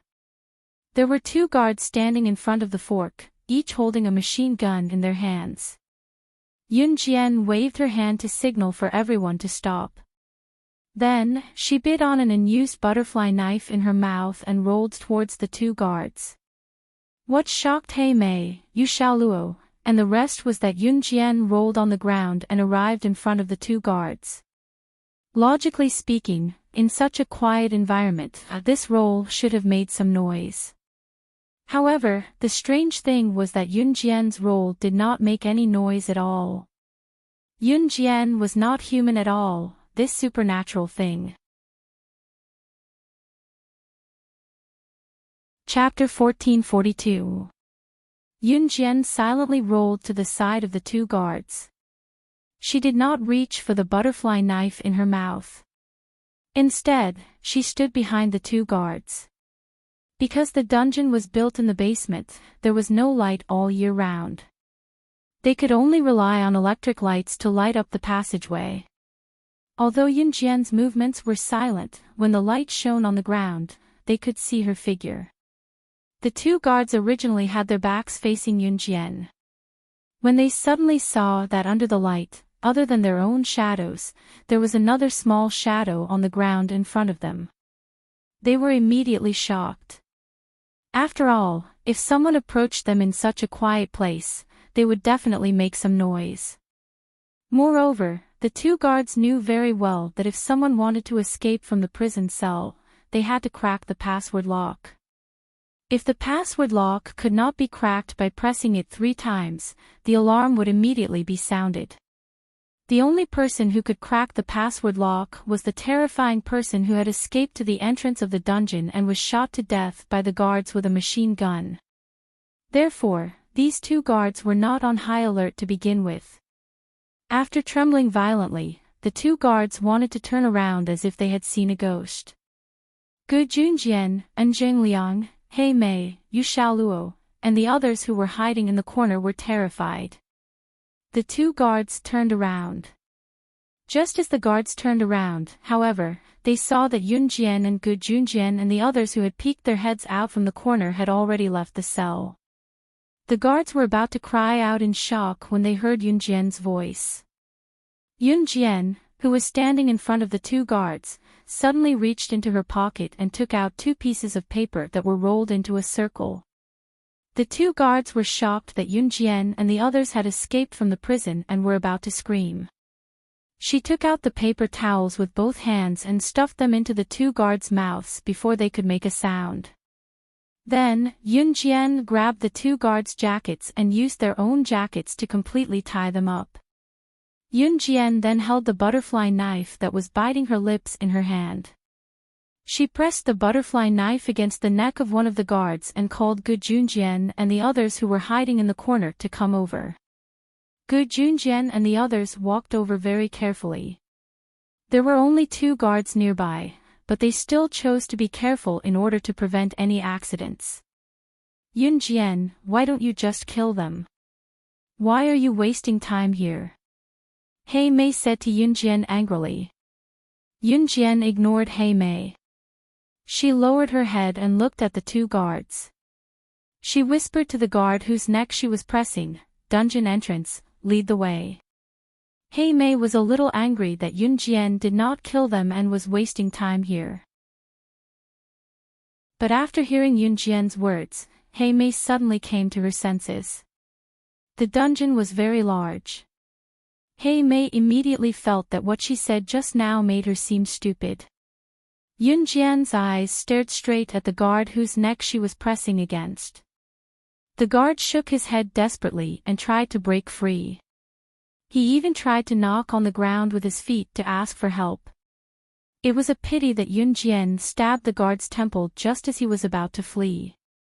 With a muffled groan, the guard died instantly. Seeing the blood splatter, Hei Mei was still shocked. Even Lin Wei, who was stronger, couldn't help but twitch his mouth. He even complained in a low voice, "This little girl is quite fierce." Before he finished, Yunjian had already pulled out the butterfly knife and planned to stab the other guard's temple. When the other guard saw this, he shook his head and began to mumble. Seeing that the plan was successful, Yunjian's red arc curved and she said, "Lead the way." The guard immediately nodded. Yunjian stood up and waved her hand to let Gu Junjian and the others hold the guard hostage. Generally, the guards in the dungeon were strictly trained, and they would definitely not betray Glenn after being caught by the enemy for a while. It would take months of torture to force the hostages to submit, but Yun Jian only used a few seconds to make the guards submit obediently. And Zheng Liang, He Mei, Lin Wei, Wei Gear, and the others were stunned. Chapter 1443. The second one to follow was Mu Ying. She was holding a shiny pistol in her hand. Those who didn't know would wonder where she got the gun from, but Lin Wei saw it clearly just now. Mu Ying's gun was snatched from a prisoner who secretly hid a pistol when she was still in prison. Not only did Mu Ying snatch the pistol, she also knocked the prisoner unconscious. Because Yun Jian was too outstanding at that time, the people around them didn't notice Mu Ying's actions. Lin Wei was considered the strongest in the group, but because he was challenged every day in prison, and it was the kind of battle where one's life or death would be at stake if he wasn't careful, Lin Wei was in a very sorry state at the moment. He was covered in injuries and had to rely on the help of 2 other Special Forces soldiers to walk forward. However, Lin Wei was the only one who saw Mu Ying snatch the pistol, and he was shocked at that time. He was only able to save his life in prison. However, Yun Jian and Mu Ying, these 2 female students from Min City's military school. One killed the prison boss directly, and the other snatched a pistol in prison. If it were him, Lin Wei wouldn't even dare to do that. It was already good enough that he could save his own life in prison. Not to mention anything else. Therefore, Yun Jian and Mu Ying's actions frightened Lin Wei. His soul returned to reality. Yun Jian walked in front, and Mu Ying was the second to follow. Seeing this, Gu Junjian and Zheng Liang, who grabbed the guard, carried him and quickly followed Yun Jian. He Mei, Lin Wei, Wei Gear, and the others were at the bottom. Under the guard's hand gestures, the group of people moved toward the dungeon gate. They went through countless turns along the way. Perhaps the guard was afraid of death, so he led the way and they didn't meet anyone else. We're here. That's the dungeon gate. Wei Gear, who was walking at the back, saw the dungeon gate. He said in a muffled voice, but he was so excited that he wanted to scream. In the end, Wei Gear calmed himself down. How many years had it been? Weigel was a glorious criminal police officer. When he failed to assassinate Glenn and was locked up in the dungeon, he even felt that it was better to die than to lose his freedom. When one of his hands was crippled in the dungeon, Weigel had already planned to die. No one had ever escaped from this dungeon. Even that terrifying character who was 10 times more powerful than the Martial King was unable to leave this place. Not to mention them. However, Weigel gave up on death because his good comrade, who had been imprisoned with him, had died for him. Before he died, he had shouted at him, "You must live on." Even that terrifying figure could only escape to the entrance of the dungeon, but they actually managed to do it.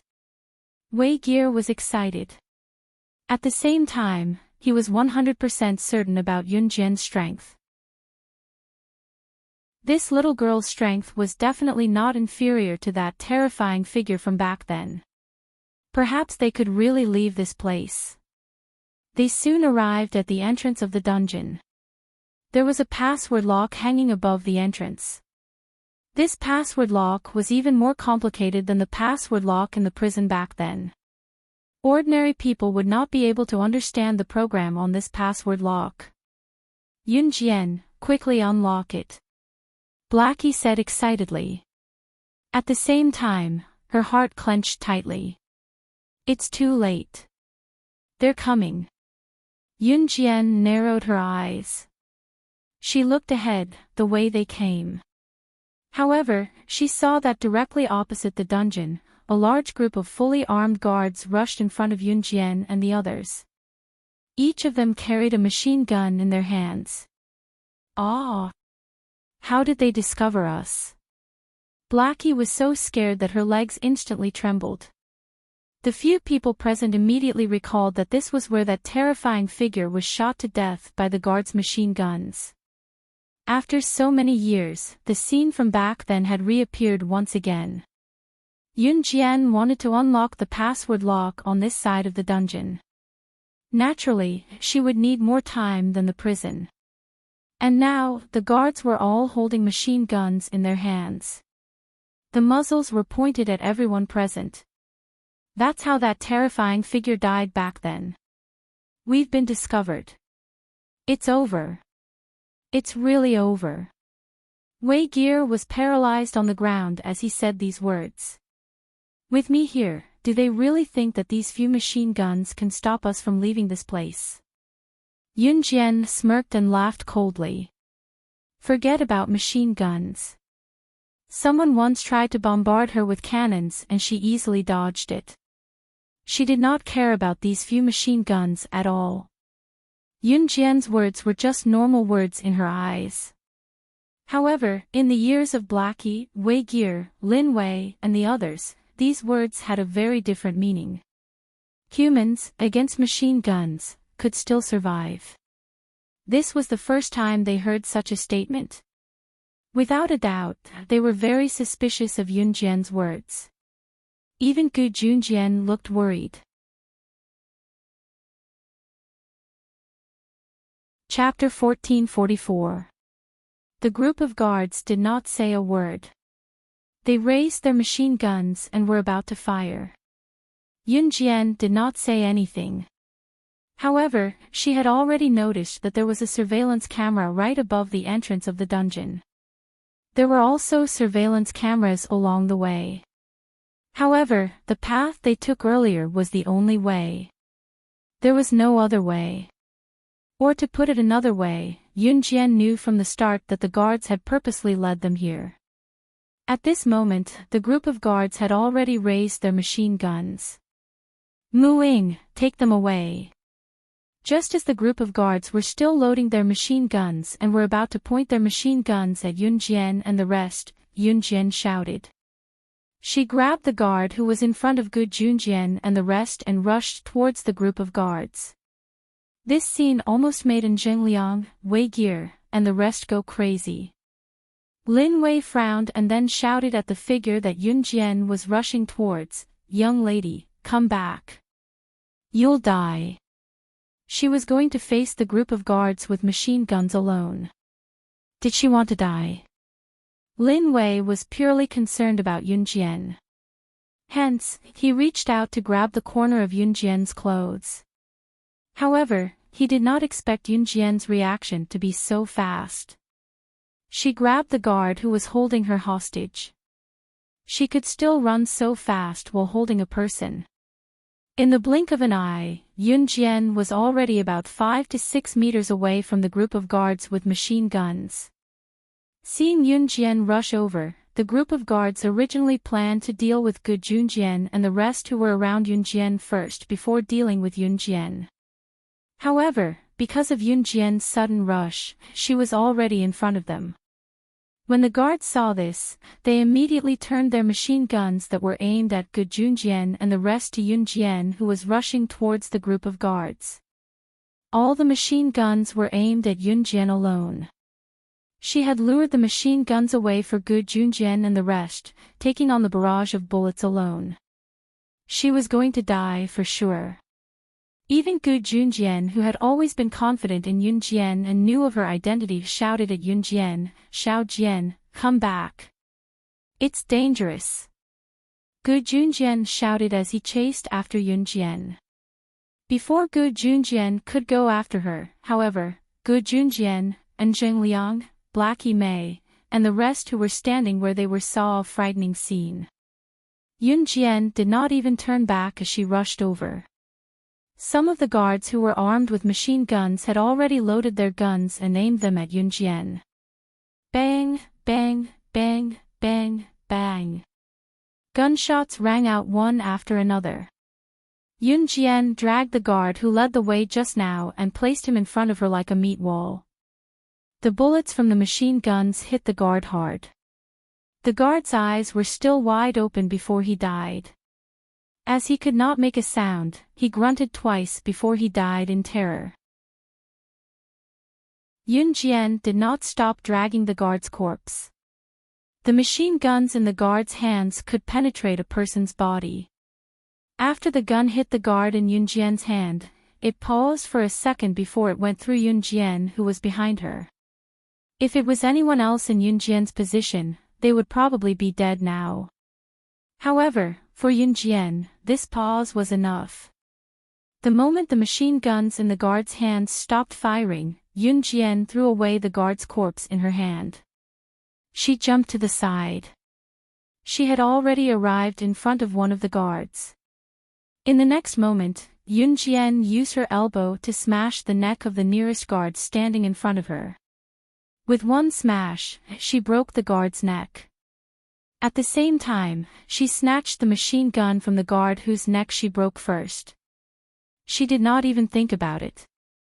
She grabbed the machine gun and swept it at the guards around her. She fired as she ran. A large number of the guards immediately fell. However, those who were still alive would still attack Yun Jian. Yun Jian dodged the bullets as she fought back against the guards. That nimble figure seemed to be very familiar with this kind of battlefield filled with bullets.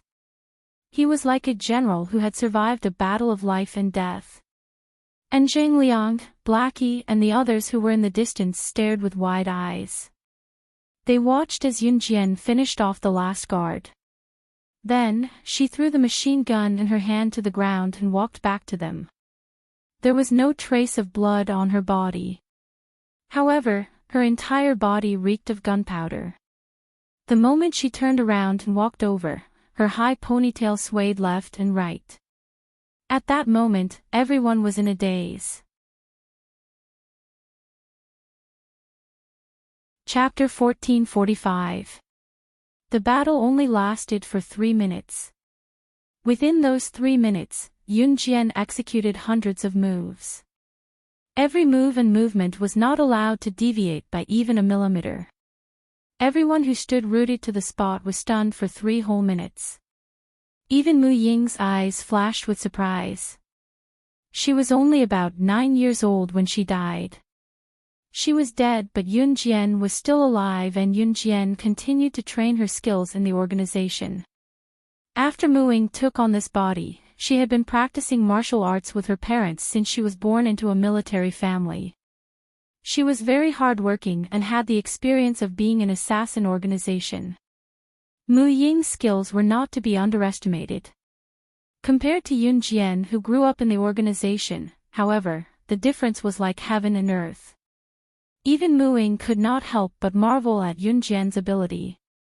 If it had been her just now, she would have had no chance of winning. In spite of it, not only did Yun Jian succeed, she did not even have a scratch on her. It was like she was so familiar with the scene just now that she could do it with her eyes closed. You. How did you? Miss Blackie's eyes were about to fall out of their sockets when she saw Yun Jian coming back from the other side. After all, that terrifying fellow had died under the machine guns of the guards. That guy who was 10 times more powerful than Marshal King could not dodge the machine gun attack. He could not escape death. What about Yun Jian? She was from Min City's military school, a kid who had just entered high school, but she had dodged it. This scene caused everyone to be shocked, stunned, and terrified. When Miss Blackie stuttered to Yun Jian was already in front of them. There'll be a new wave of guards coming here in 10 minutes. I can't guarantee that they'll point their guns at me every time, so we have to leave now. Yun Jian explained quickly as she stood in front of the combination lock at the entrance of the dungeon, her fingers tapping on the lock swiftly. Xiao Jian. You were so impulsive just now. What if you missed? Dad knows you have extraordinary skills, but every time I see you taking risks like this, Dad gets worried. Gu Junjian was already used to playing the role of Yun Jian's father. He sighed from the bottom of his heart. He was really worried about Yun Jian. Hearing Gu Yunjian's words, everyone immediately turned to look at Yun Jian. At this moment, everyone wanted to hear Yunjian's answer. At this moment, he heard Yunjian's voice. Her fingers were still rapidly working on the password lock. She opened her mouth and said, "I'll be fine. You don't have to worry." Such a dangerous move. Even I think it's dangerous. If you make even the slightest mistake, someone will die. Your mother and I are the same. We hope that you can only do other things when you can guarantee your own safety. Gu Junjian frowned and said to Yunjian. Okay. Yunjian nodded. In the end, Yunjian added, I've never done anything that puts myself in danger. What I did just now isn't the first time. I'm used to these days where I'm on the brink of death. I can guarantee that I'll be fine, so you don't have to worry. As Yunjian spoke, the password lock on the dungeon door fell with a click. The door opened. Everyone's eyes lit up in surprise. Follow me, don't wander off, Yunjian said calmly as usual. Yunjian, let me ask you.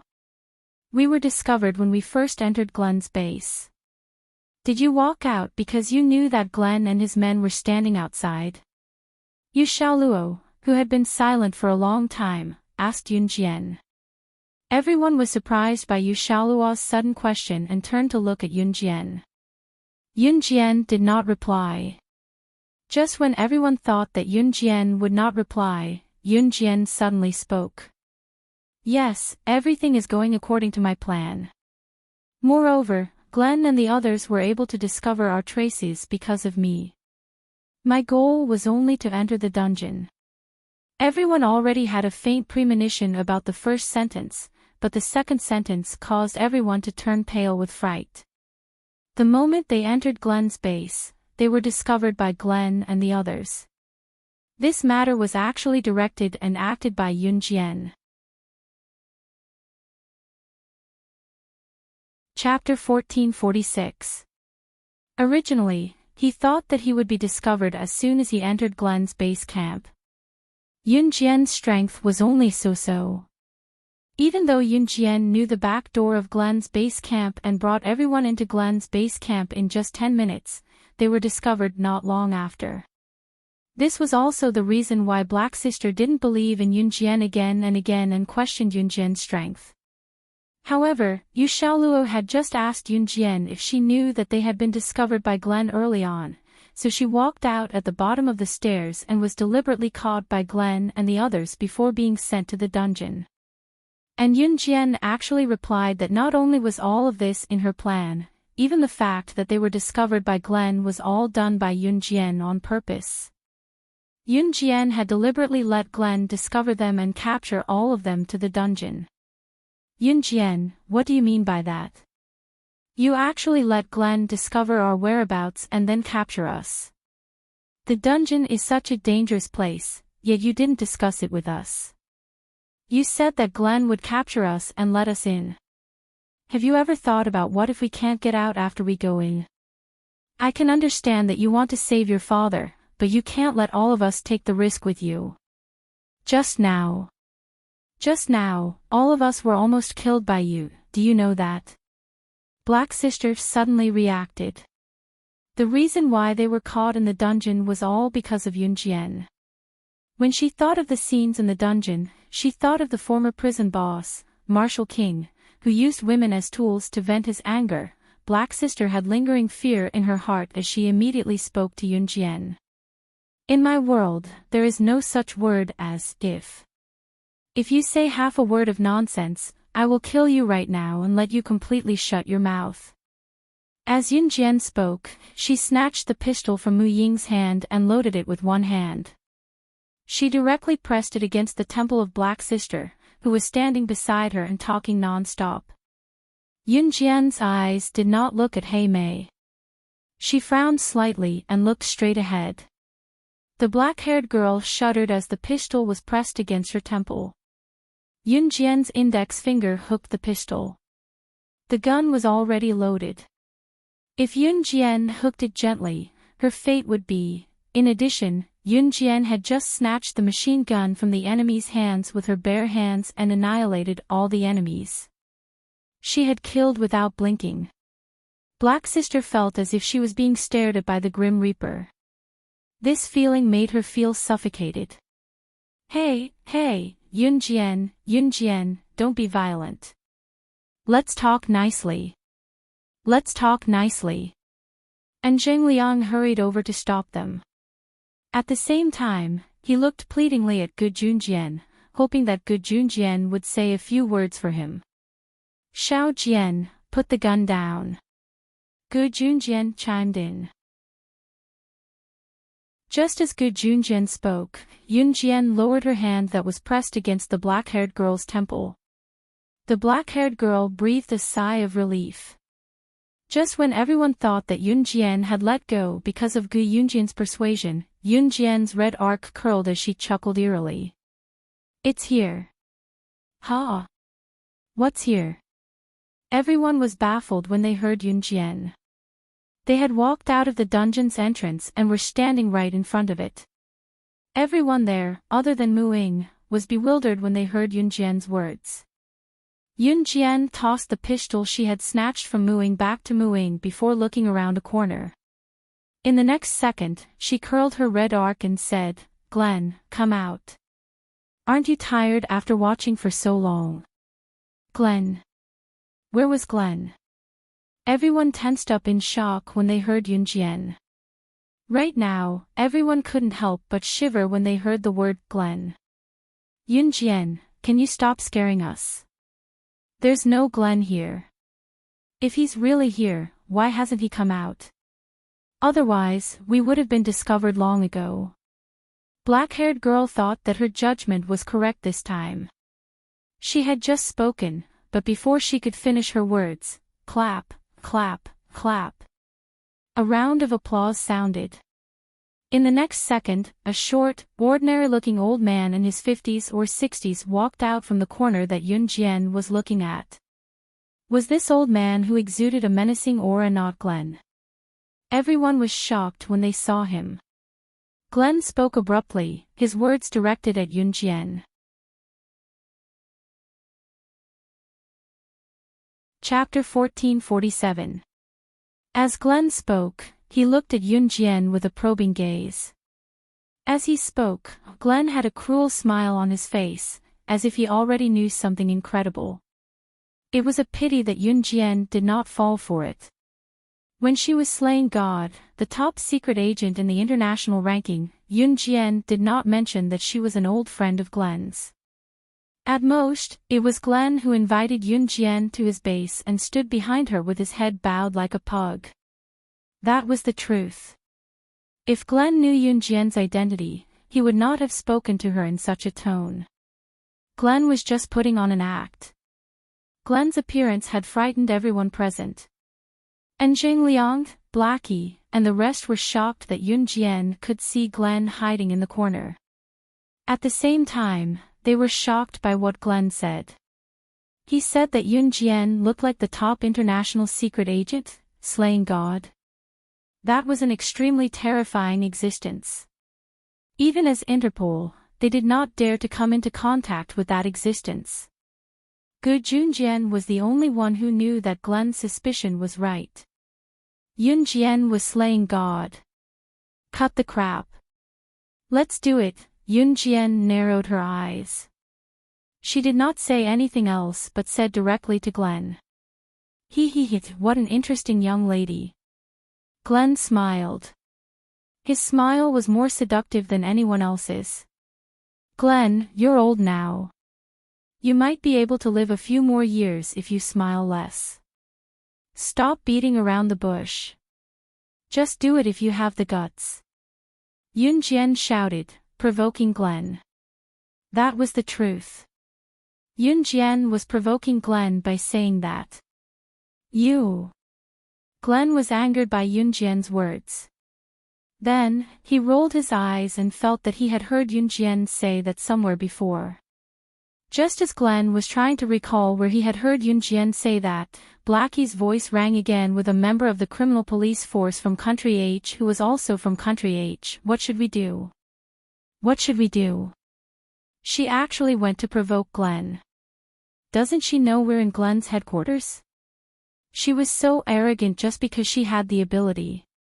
She didn't even let me scold her. I really don't like her. Aw, aw, aw.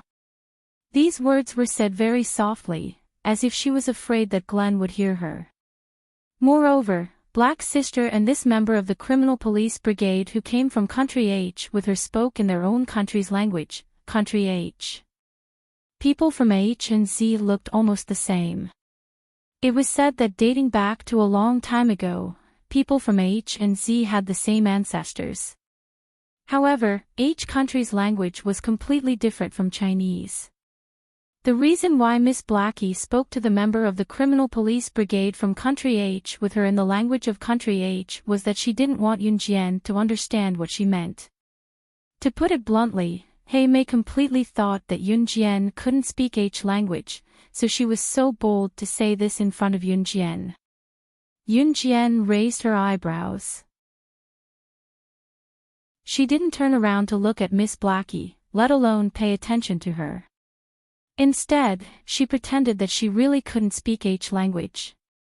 This way, Miss Blackie even more wantonly complained about Yunjian in H language to the member of the criminal police brigade who came from Country H with her. Just as Miss Blackie was getting more and more excited, Glenn suddenly exclaimed. He looked at Yunjian and asked loudly, his pupils constricting, "What did you say just now?" "What you said just now is exactly the same as what Slaying God said to me back then." Could it be that you're... Glenn's sudden words made everyone's pupils constrict. However, at this moment, a loud sound of a helicopter came from above Glenn's headquarters. In the next second, a tall and handsome figure jumped down from the helicopter that was flying 7 to 8 meters high. The man who suddenly appeared was so handsome that everyone's eyes lit up the moment he appeared. Chapter 1448. After CE jumped down from the helicopter that was about 7 to 8 meters in the air, he stopped his momentum and straightened his body. He suddenly appeared, and the helicopter suddenly flew over, so everyone present was surprised. However, Yunjian was not one of them. Yunjian was only slightly surprised. Why was he here again? Although that was what she thought, Yunjian's heart was still warm when she saw CE always appearing when she was in danger. Even Glenn was shocked when he saw CE's sudden appearance. He then looked at CE from head to toe. Everyone turned to look at the man who had jumped down from the helicopter that was about 7 to 8 meters in the air. CE looked at Glenn with eyes as sharp as a hawk's after he jumped down.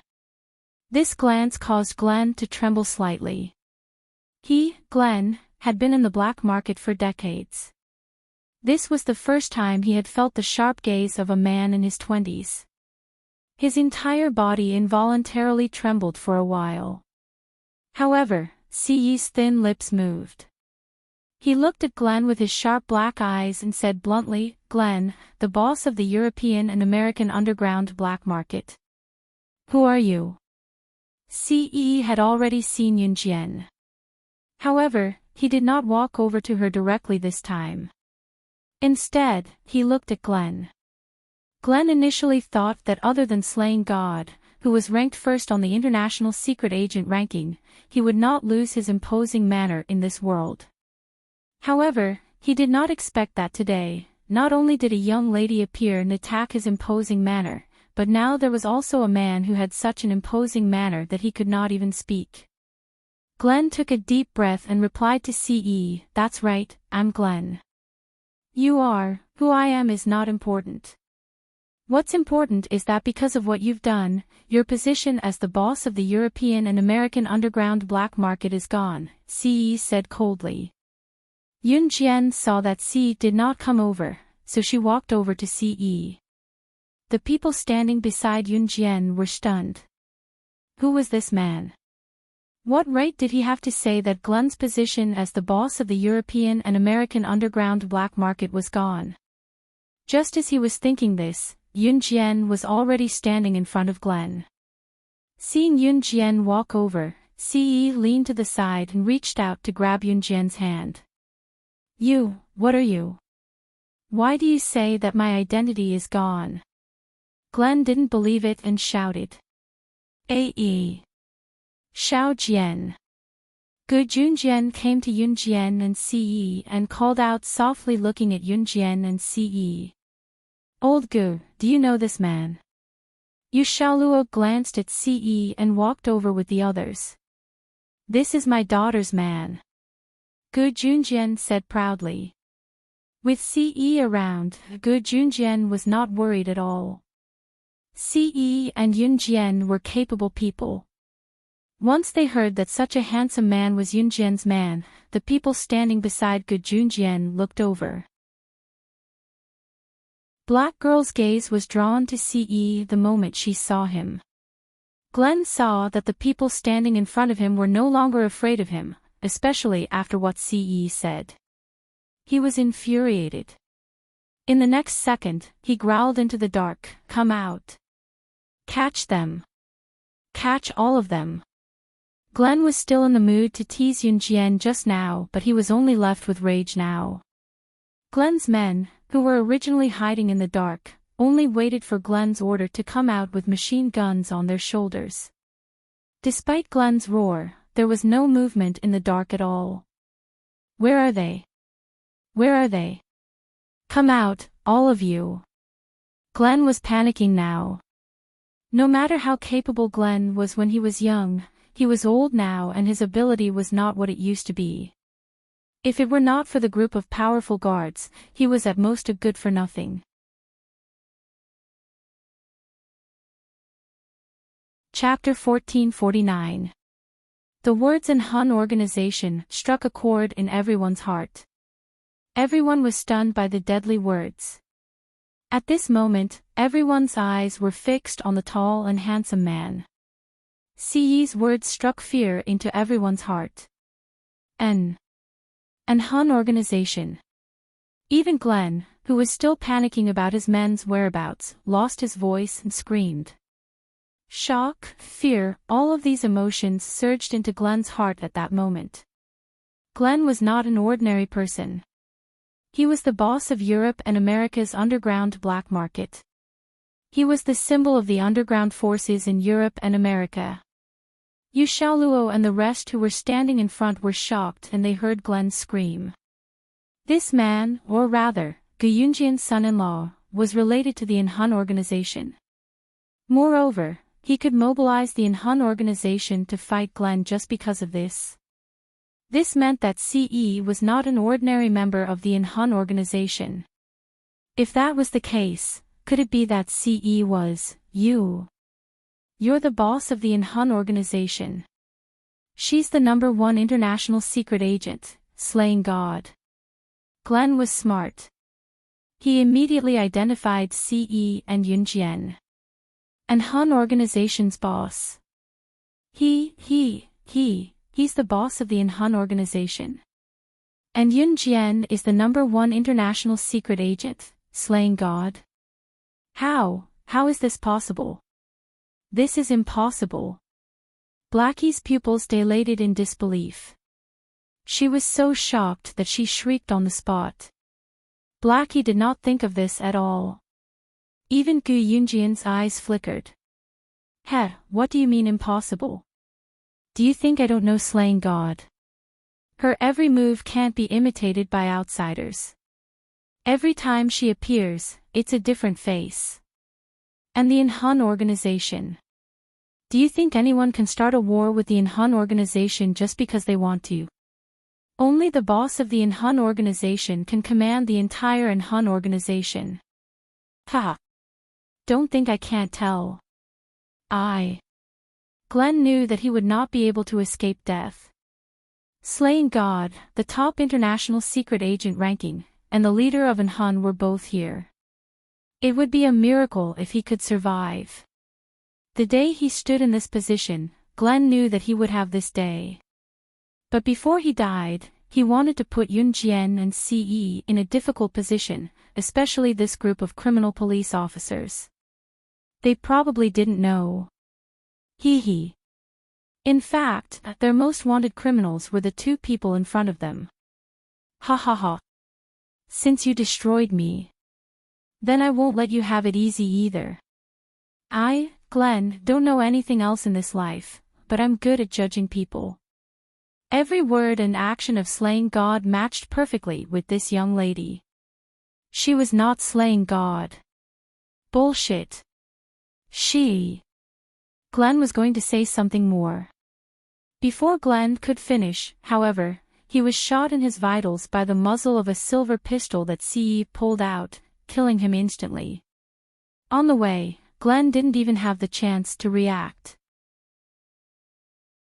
The reason Glenn was able to become the boss of Europe and America's underground black market was because he had a capable assistant named Kennerson. Kennerson's ability was comparable to the third on the international secret agent ranking. However, Hun had no shortage of powerful people like CE. Any one of the four leaders of Hun could kill Kennerson in a second. Therefore, Glenn would definitely die today. Yunjian, Yu Xiaoluo and the rest had yet to recover from the shock that Glenn had brought to them. Before they could react, Yunjian and CE came forward swiftly and knocked them out before they could react. Muing and Gu Junjian were not among those who were knocked out. Yunjian only stopped after Yu Xiaoluo, Sister Blackie and the rest drank Qing Yu's secret 3-hour amnesia liquid. They could not have their memories because Yunjian still needed to live in Country Z in the military academy. The fewer people who knew about her and CE's identities, the better. It was fortunate that Qing Yu's secret 3-hour amnesia liquid allowed one to forget 3 hours of memories painlessly without any side effects. Xiao Jian, what did you feed them? Gu Junjian asked with his mouth agape. Amnesia liquid. They'll forget everything that happened in the past 3 hours, Yunjian explained. After Yunjian's explanation, CE continued to speak to Gu Junjian. As a member of Interpol, father-in-law, you should be eager to eliminate the forces of Europe and America's underground black market. Now that the underground black market has been completely eradicated, you can report back to Interpol directly. CE paused before he continued to speak to Gu Junjian with a curvature. This is my first gift to you, father-in-law. I only want Xiao Jian. The way he addressed CE as his father-in-law was smooth. As he spoke, he tightened his grip on Yunjian's hand in front of Gu Junjian. Yunjian's cheeks blushed. Dad can't see anything. Dad's eyesight is getting worse. Young lady, let's take a walk over there. It's cooler there. Chapter 1450. It was Yunjian's first time learning that Gu Junjian was a member of Interpol. She had never investigated Gu Junjian before, so she was not sure. However, these were all confidential information. Usually, such identities were not allowed to be revealed in the military. They were not even allowed to reveal a word about it to those closest to them. Watching Gu Junjian leave with Muing, Yunjian's lips curved into a faint smile. Gu Junjian reported the incident to Interpol in the end. In the end, all the credit was given to Gu Junjian and the rest. This was also CE and Yunjian's intention. Yunjian, in particular, did not want to be crowned with a new title in her daily life. Yunjian did not want to experience it, especially when she won first place in the military training field and became the center of attention in school. That was why she allowed Gu Junjian and the rest to take all the credit. However, as the only person who managed to escape from the dungeon, the special forces and members of various countries who were rescued from the dungeon later could not be forgotten. It was just that everyone only knew that there was a teenage girl who was the first to successfully escape from the dungeon with someone else. As for who Yunjian was, it was a figure that would be mentioned in the international news. All in all, an Hun group had helped Interpol to eradicate an international cancer. Everyone in Interpol knew about it. However, an Hun group had done a good deed and retreated quickly. Yu Xiaoluo and the rest were in a daze, not knowing what had happened in the past 3 hours.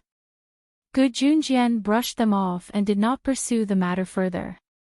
That night, Yun Jian and Gu Junjian were sent back to Longmen City by Siyi's helicopter. The next day was Saturday and the food festival was held on Friday. Saturday was Qin Yiru's birthday. On the day she returned home, Yun Jian did not wish Qin Yiru happy birthday early in the morning. She made an appointment with her friends and planned to pick out a gift for Qin Yiru in the afternoon. Gu Junjian did not say anything to Qin Yiru and went shopping with his old comrade. Everyone had left early in the morning. Qin Yiru did not even remember that it was her birthday today. She could not help but wonder why everyone had left so early in the morning. Never in her wildest dreams would she have imagined that this person had not gone out to play, but to buy her a birthday present.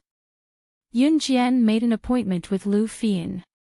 Chen Xinyi couldn't come out because she had something to do. Lu Fian was the first friend he had met since he was reborn in Xinjiang town. Come to think of it, today was the first time the two of them had met a year ago.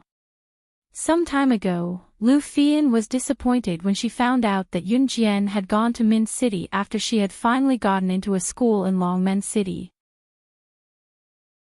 Yun Jian waited for Lu Fian at the entrance of a coffee shop where they had agreed to meet. After waiting for about half a minute, Lu Fian, who was carrying a small backpack, hurriedly ran over. There was another girl beside Lu Fian. Phew, almost late, ah. Lu Fian chuckled and studied Yun Jian from head to toe before telling her, Xiao Jian, you haven't gotten tanner after a month of military training. Your skin is so good. Lu Fian chortled and introduced the friend beside her to Yun Jian. This is a friend I made in the new school. Her name is Wang Cancan. She has good taste and can help you pick out a birthday present for your mom. Lu Fian introduced Yun Jian as she spoke. Wang Cancan was a friendly girl. After introducing herself to Yun Jian, she struck up a conversation with Yun Jian. Although Wang Cancan looked innocent, she was a tough woman in her bones and yearned for a superhuman life. A girl like her got along well with Yun Jian. She was generous and did not fuss over minor matters. Let's go to the mall later to buy a birthday present. It's a newly opened mall and there's a lot of stuff inside. There's also a tour of the most exciting and terrifying haunted houses in the country. I heard that Fatty Wang, Ergo, and the others from our class are scared out of their wits even though they're so brave. Heh heh, let's go take a look if we have time after buying our birthday presents, okay? Wang Cancan asked Lu Fian and Yun Jian generously. If Lu Fian and Yun Jian declined, she would not mention it again. Wang Cancan was not one to fuss over trivial matters. Yun Jian recalled what Wang Cancan said. Chen Xinyi had mentioned the haunted house before and said that she wanted to go. Chapter 1451. Then let's hurry over. Let's take a taxi from here. The mall is quite far from here. Wang Cancan was pleasantly surprised when she heard that. She was carrying a bear cub satchel that matched Lu Fian's. She immediately pinched the bear cub satchel that she was carrying and said excitedly to Lu Fian and Yun Jian. Lu Fian had a bear cub satchel that looked almost the same as Wang Cancan's. This satchel was very small and the workmanship of the satchel was very exquisite. In addition, Lu Fian and Wang Cancan were both wearing small skirts that matched the satchel very well. Both of their figures were quite good and looked like clothes hangers. Coupled with this tight satchel, they were simply beautiful. Wang Cancan stood on the road and hailed a taxi. Then, she, Lu Fian, and Yun Jian sat in the back seat of the taxi. As soon as they got into the car, Wang Cancan had no intention of alienating Yun Jian. She whispered to Lu Fian and Yun Jian. Although she was separated from Yun Jian by Lu Fian, she still said to Yun Jian through Lu Fian, "Trust me. Today, I'll definitely help you choose a gift that your mother will love. Haha. Look. This satchel matches our outfits very well, right? I chose this. Hee hee. Wang Cancan didn't mean anything else. Yun Jian and Lu Fian hadn't seen each other for a long time. Similarly, Lu Fian would definitely have a new circle of friends. Like today, when Lu Fian and Yun Jian met, but brought along her high school classmate and friend, Yun Jian was in a very awkward situation. In a group of 3, there would always be one person who would be awkward, and that person was none other than Yun Jian. Wang Cancan had experienced this feeling of being ridiculed before.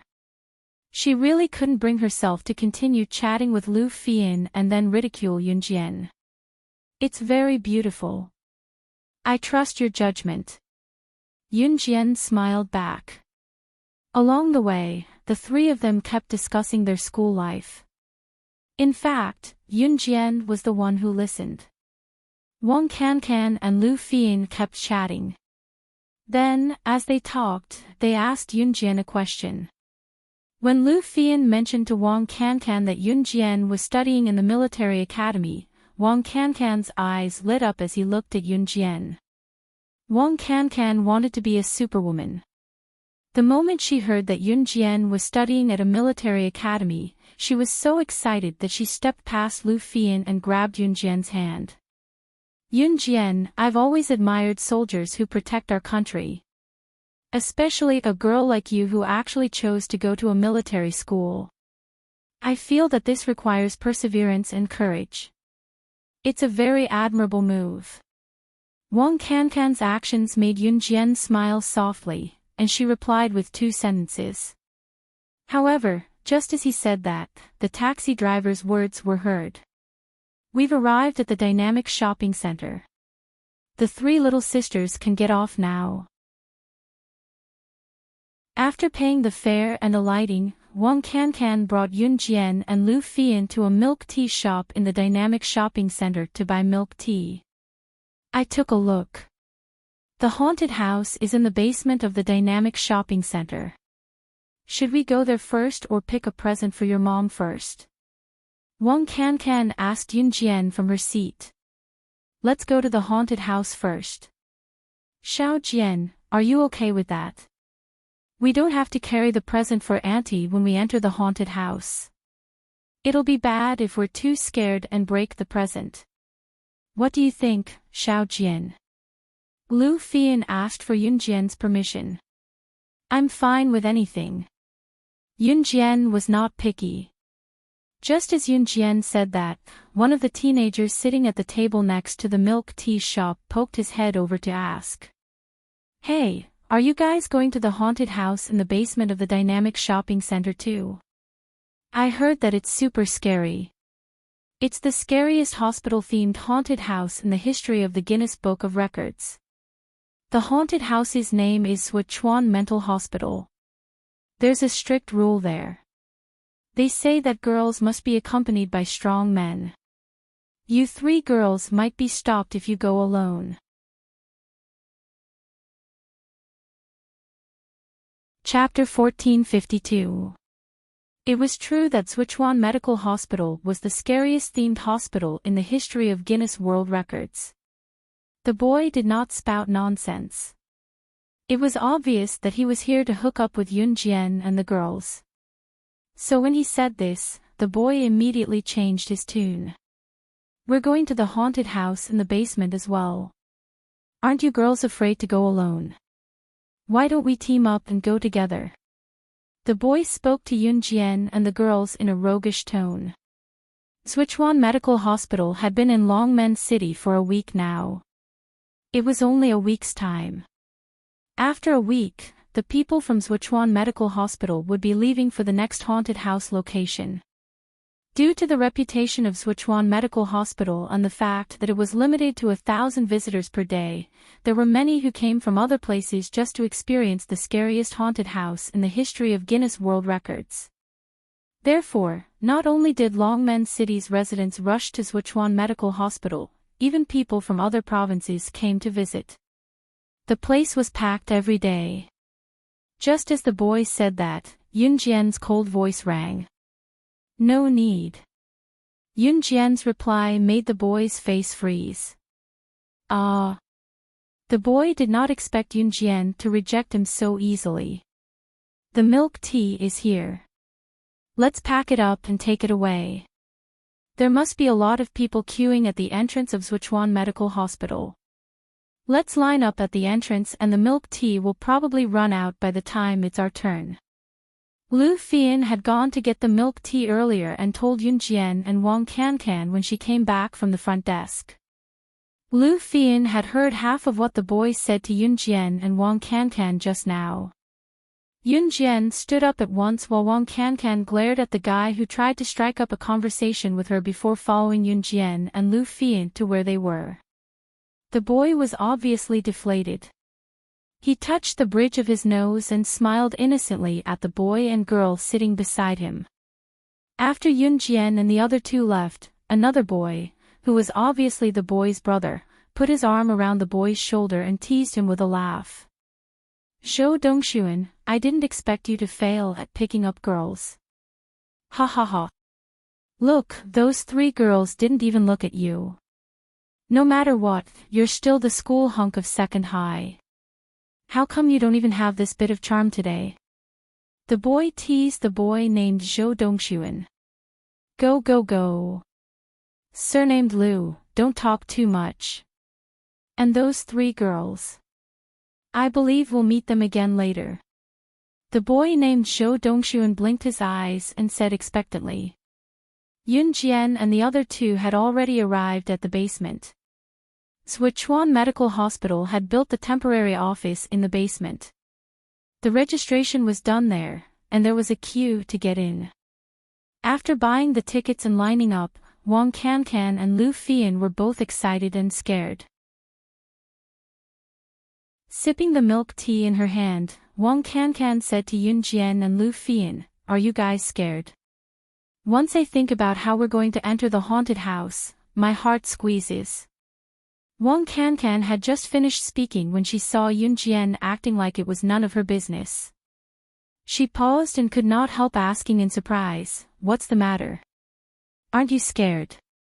Sichuan Medical Hospital is the scariest hospital-themed haunted house in history. I heard that many people wet their pants inside. Scared? Why should I be scared? Yunjian looked at Wang Cancan and Lu Fian's nervous and scared faces and was confused. Because this is a haunted house. Little girl, if you're scared, don't hold it in. Scream when you need to. Young people, don't pretend to be calm. Chapter 1453. Even the auntie next to them could not stand it anymore. The auntie was holding the hand of her 12-year-old daughter because it was almost their turn to enter Sichuan Mental Hospital. She was already panicking enough, and now she heard Yunjian's casual words. The auntie had nowhere to vent her anger, so she used a voice that sounded like a nosy woman to scold Yunjian. However, Yunjian ignored her. We meet again. Ha! Ladies, looks like we are quite fated to meet again. When the line started to dwindle, a ruffian male voice came from behind them. The man's voice was ruffian, but Yunjian could recognize him from the voice. She did not even need to turn to know who the ruffian voice behind her, Lu Fian, and Wang Cancan belonged to. Wasn't this the voice of the man who had tried to flirt with them at the milk tea shop? Zhou Dongxuan looked at Yunjian's group happily.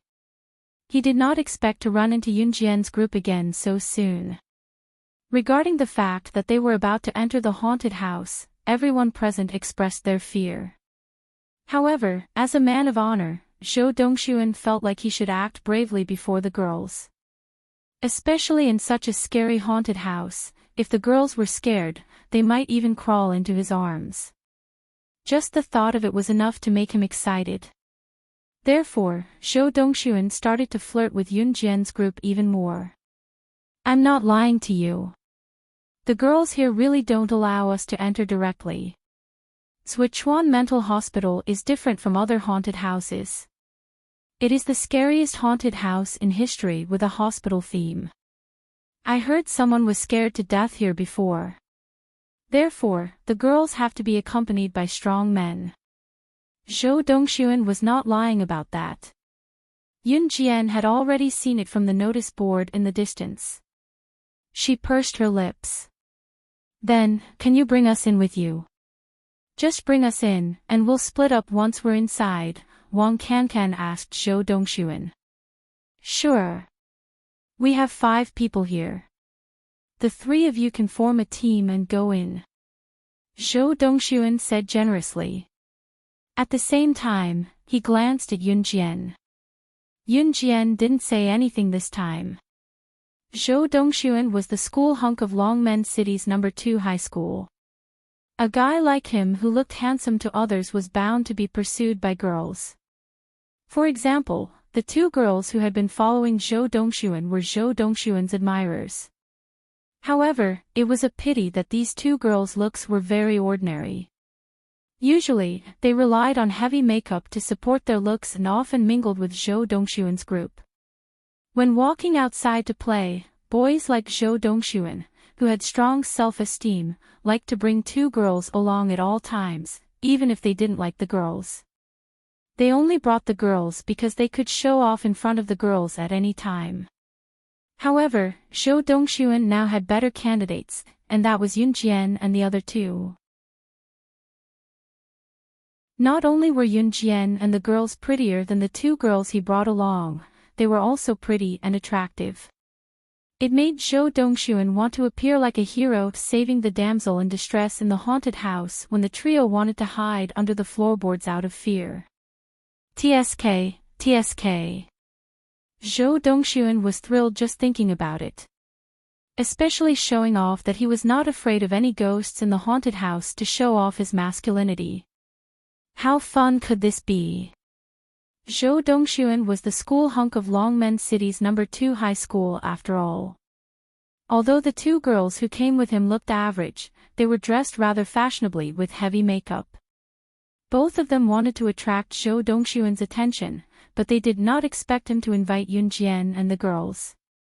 This caused the jealousy of the 2 girls to instantly swell. One of the girls, who had red lips and a thick layer of foundation, said to Zhou Dongxuan in an unconvinced tone, "What are you doing? Dongxuan, why did you invite them to come with us? They look so timid. They'll probably scream once they go in. What if they're too scared to leave the haunted house? They'll drag us down. Wang Qiaoyu, say one more word and you'll leave on your own." Zhou Dongxuan roared at the girl with a dark face. Dongxuan. Wang Qiaoyu was enraged when she heard him. She did not say anything else after that. Soon, it was Yun Jian and the girls' turn to enter the haunted house. The haunted house had a rule that the girls had to be accompanied by strong men.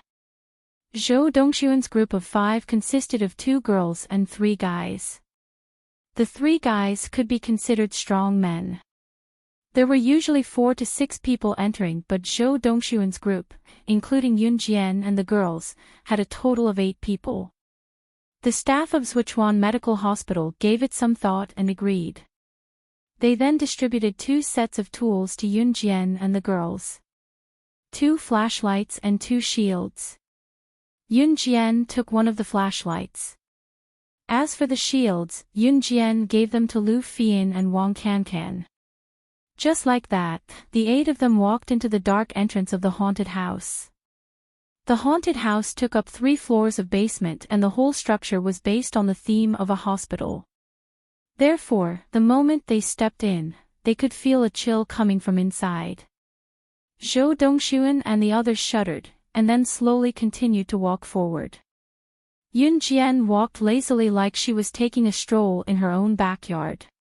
Yun Jian's action shocked Zhou Dongxuan, but it also caused Wang Qiaoyu to grumble, "Ah! Stop acting so mysterious. Let's see how long you can last."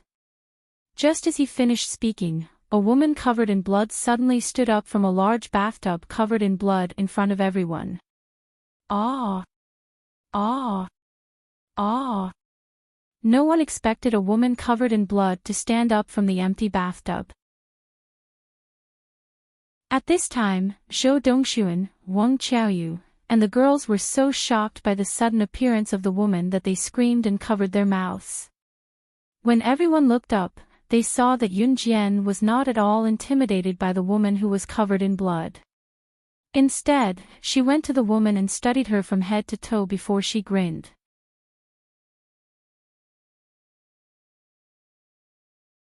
Chapter 1454. Yun Jian's words shocked the woman who had appeared out of nowhere, who was also the staff member.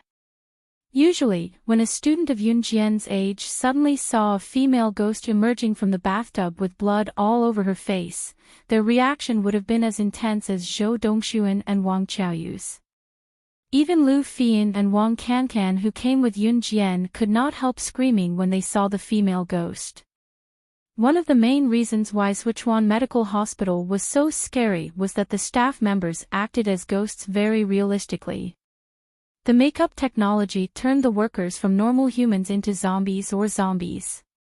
In fact, inside the haunted house, the workers would use the method of zombies to chase after the visitors, giving the visitors the feeling that they were in the haunted house.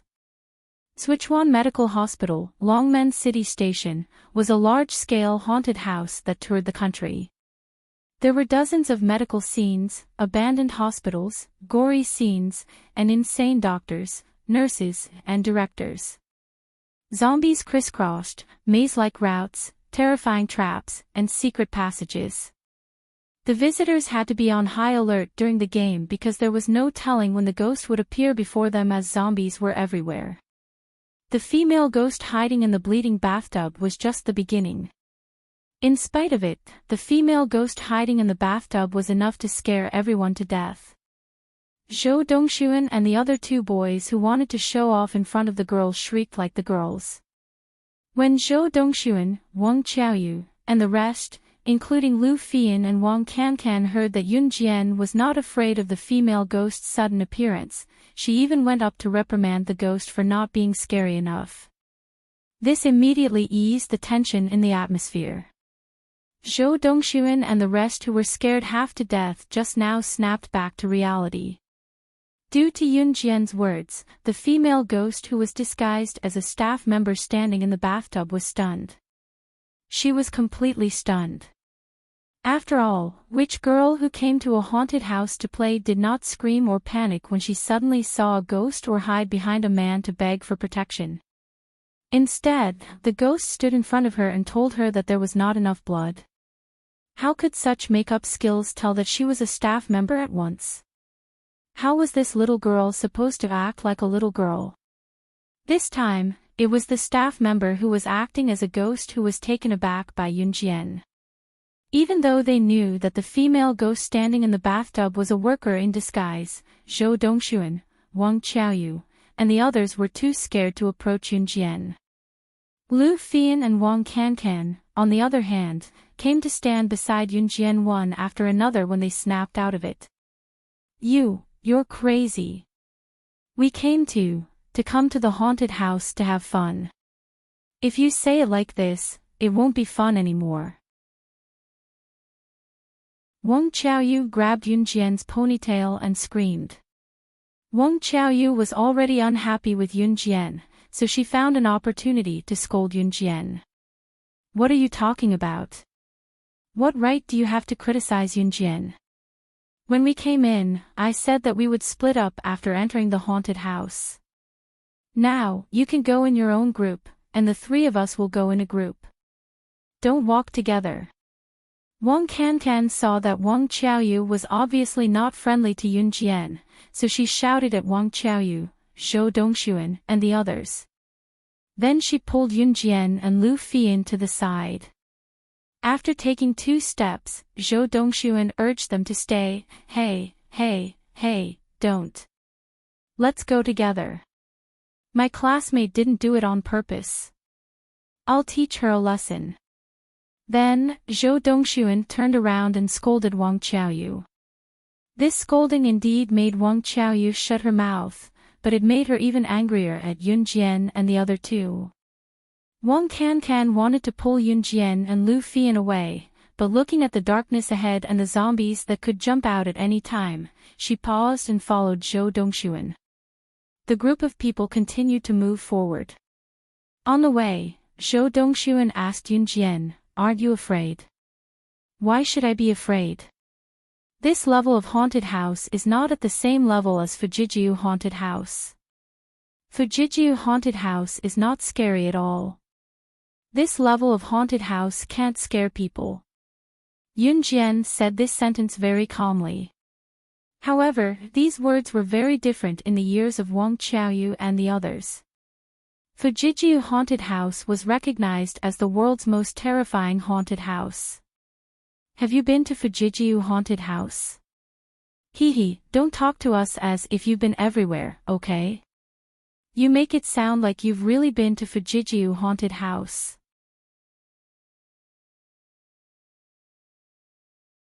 Chapter 1455.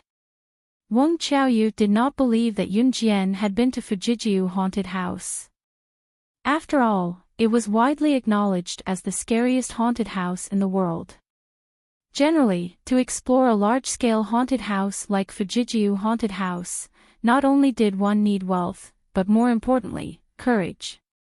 Perhaps Sichuan Medical Hospital was scary enough and was widely acknowledged as the scariest mobile haunted house, but it was mobile after all. The setting was improvised.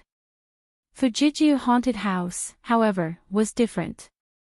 Fujiji haunted house used an abandoned local hospital as its backdrop, but the difference was that Fujiji haunted house had chosen an abandoned hospital as its backdrop.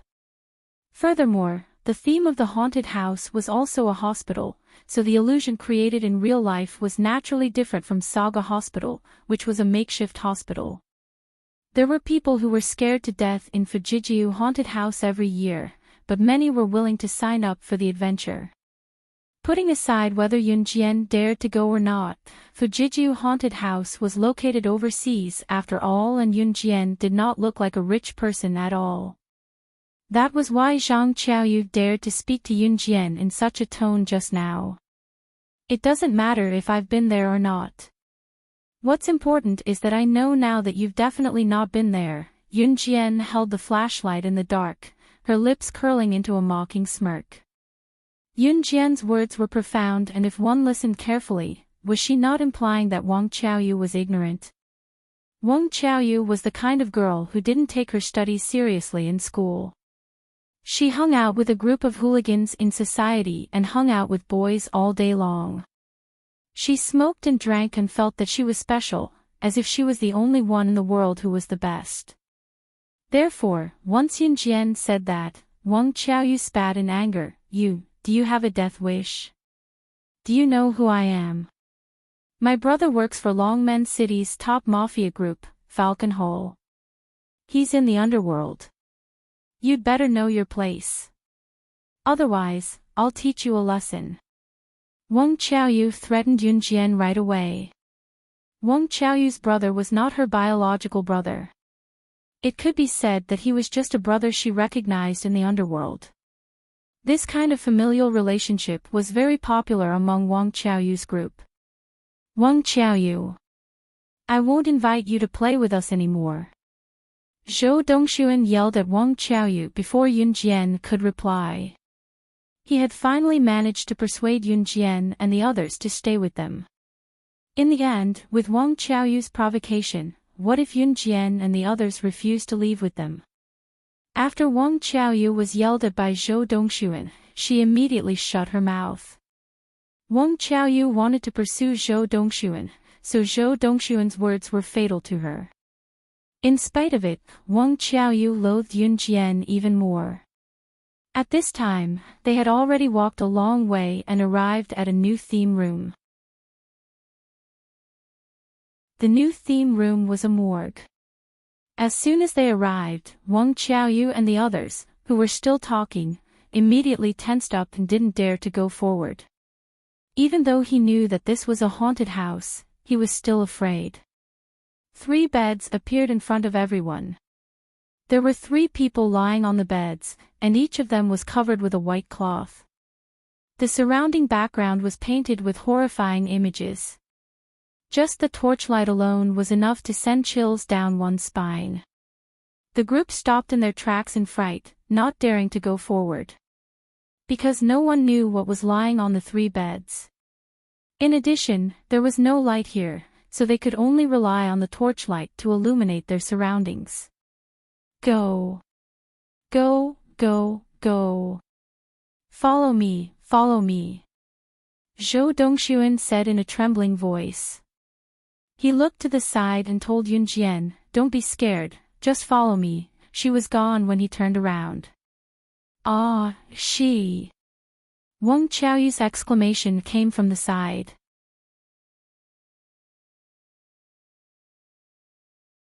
Chapter 1456. Normal girls dared not linger in a haunted house's morgue for too long.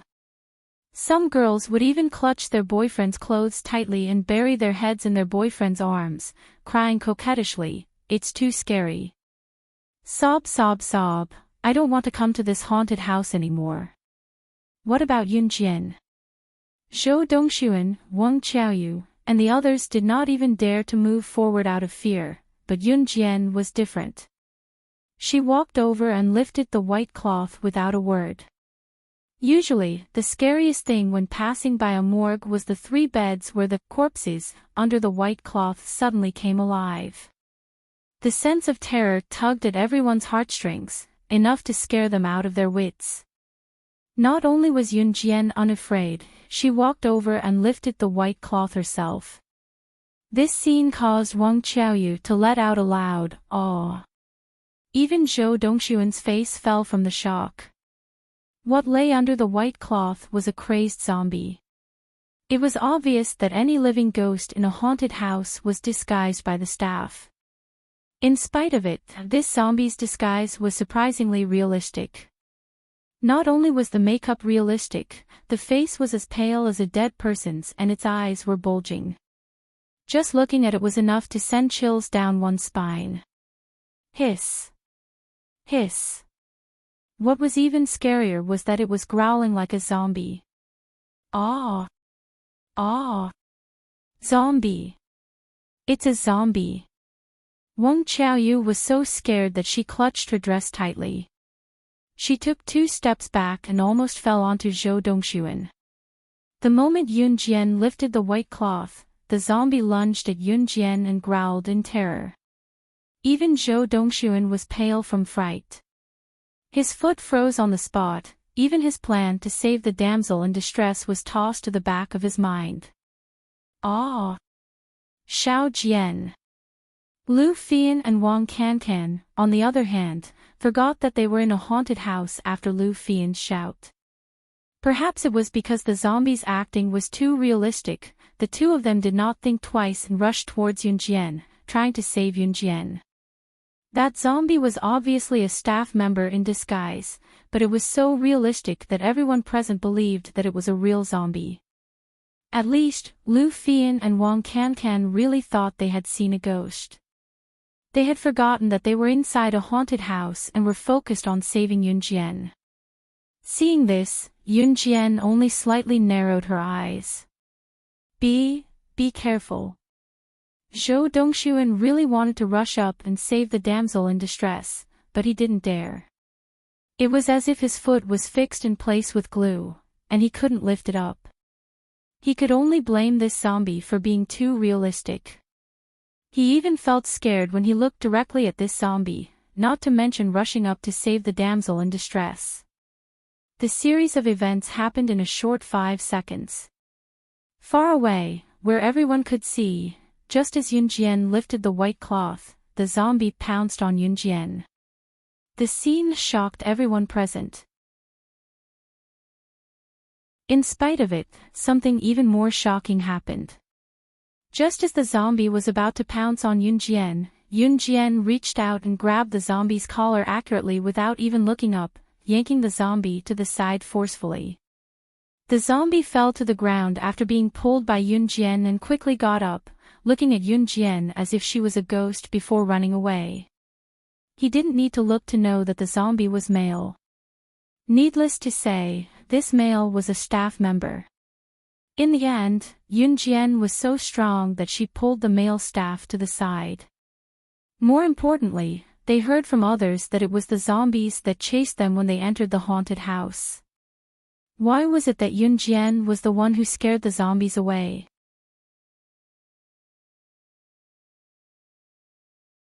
Chapter 1457. Xiao Jian. LV Fian and Wang Cancan had already reached Yunjian. LV Fian grabbed Yunjian's hand and shouted, "Are you okay? Why would the zombies in the haunted house attack people? Why haven't I heard of it before?" Wang Cancan asked in surprise as she stood beside Yunjian. Sichuan Medical Hospital is famous because its haunted house allows visitors to experience the most realistic sense of horror. Of course, these staff members disguised as zombies will only touch us at most to scare us. They won't hurt us. It was only then that Zhou Dongxuan snapped out of his shock when he saw the staff member who was disguised as a zombie scampering out of the room in fear of Yunjian. After waiting for a while and making sure that the other two zombies would not come out of the other two beds, Zhou Dongxuan went to Yunjian and spoke. As he spoke, when he reached Yunjian and saw Yunjian looking at him, Zhou Dongxuan even flashed a smile at Yunjian. In spite of it, Yunjian was not looking at him. She turned and her gaze paused on LV Fian and Wang Cancan's faces. "Let's go. Grab my clothes if you're scared." Yunjian continued to walk toward the haunted house's passageway as she spoke. "Hey, aren't you guys going to wait for us?" Zhou Dongxuan called out to Yunjian when he saw that Yunjian was leading LV Fian and Wang Cancan forward without any intention of paying attention to them. "There's no need for that." Yunjian did not even look at Zhou Dongxuan who was behind her.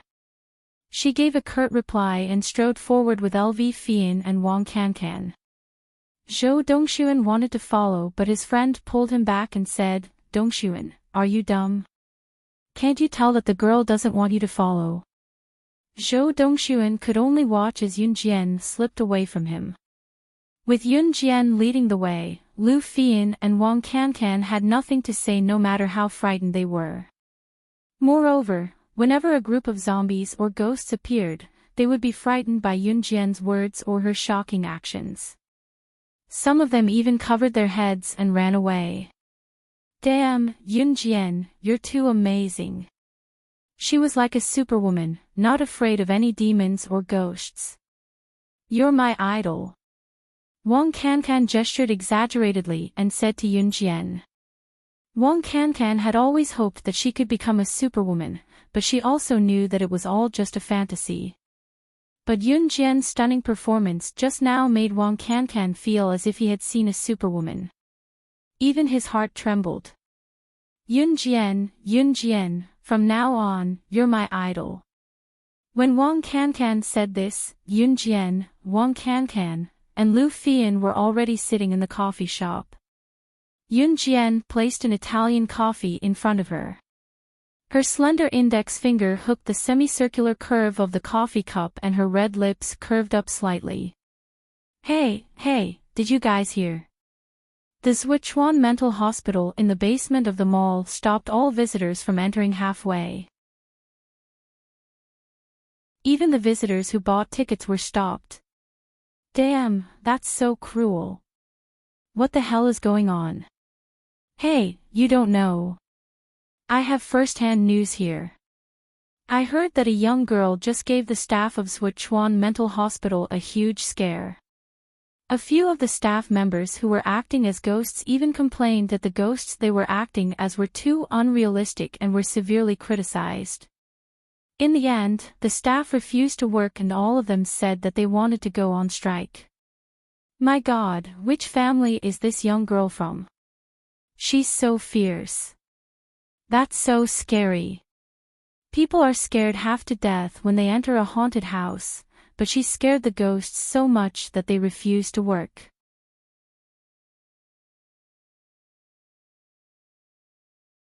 Chapter 1458. Perhaps because this was such a rare occurrence, it had already spread among the customers in the cafe. The discussion was endless, and they all shared the same topic. A teenage girl had just entered Sichuan Mental Hospital, and she had scared the workers who were dressed up as ghosts into going on strike. Now, even the customers who had bought tickets could not enter Sichuan Mental Hospital because the workers had gone on strike. Without the workers acting as ghosts or zombies, even if the visitors entered the haunted house, they would not be able to experience the real terror. If more visitors entered the haunted house, Sichuan Mental Hospital's reputation would be ruined. Therefore, they decided to temporarily close the haunted house. After all, Sichuan Mental Hospital was a world-famous haunted house, and protecting its reputation was more important than losing a few hundred visitors' ticket money. The chatter of the people around her drifted into Yunjian's ears without missing a word. In response, Yunjian narrowed her eyes slightly. At this time, Wang Cancan was holding a cup of tea. She slowly put the cup of espresso to her lips and took a sip. Hearing the discussion around her, Wang Cancan spat out the coffee in her mouth. Thankfully, just as the coffee was about to spill, Wang Cancan lowered her head in time, and the mouthful of coffee only landed on the floor. What are the people talking about? The person they were talking about who scared the ghost half to death was none other than Yunjian. That person was none other than Yunjian. Other than Yunjian, who else could it be? Wang Cancan instantly stood up from his seat in shock, looking as if he had seen a ghost. The person they're talking about is not little. Lu Fian was about to say Yunjian's name when an unfriendly voice came from behind her. Lu Fian. Wang Cancan. So it's you two cowards. A loud voice came from behind. It was a woman's voice. Her tone was very unfriendly, as if LV Fian and Wang Cancan owed her millions of dollars. Suddenly, LV Fian and Wang Cancan heard a familiar voice and turned around to look at the person standing behind them. Yunjian was sitting opposite LV Fian and Wang Cancan, so she could clearly see the appearance of the girl standing behind LV Fian and Wang Cancan. She was a girl with delicate features. She had a small face, big eyes, and a straight nose. No matter how you looked at her, her facial features were very three-dimensional. Just by looking at this kind of girl, one would think that she was a good girl. But how could one expect such a beautiful girl to say such unkind words? This made Yunjian raise her eyebrows slightly. Chen Limei. Why are you here? Wang Cancan turned around. When she saw the girl's face, she couldn't help but cry out in shock. Hee, why can't I be here when you're here? Last week, you said you were going to Sichuan Mental Hospital to play. Are you staying here because you don't have the courage to go to the basement? You said you were so powerful last week, but now you're looking at it. Are your legs already shaking before you even enter? Also, the person who accompanied me to the haunted house today is Senior Duan Ming. Oh, he. As soon as the girl called Chen Limei finished speaking, Wang Cancan immediately raised her voice. You actually let Senior Duan Ming accompany you to the haunted house to play. When the words Senior Duan Ming were mentioned, Yunjian saw that Wang Cancan's eyes instantly lit up. It was the kind of light that gave birth to love.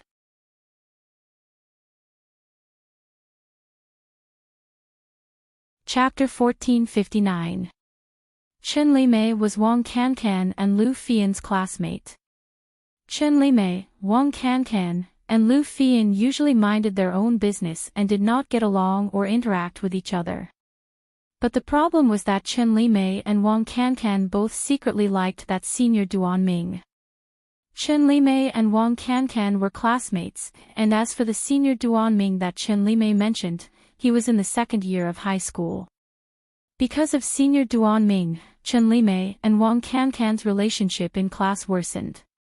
There was even one time when they got into a fight in the classroom. Wang Cancan and Duan Ming were in the same junior high school. Wang Cancan liked Duan Ming since the first year, but she dared not confess. In the end, when she finally got into the same high school as Duan Ming, Chen Limei began to pursue him.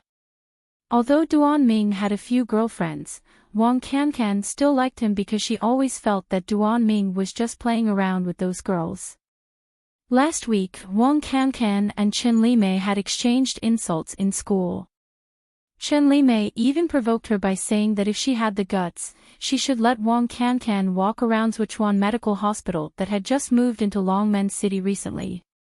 Wang Cancan went as she pleased. Who was afraid of whom? This was how the grudge was resolved.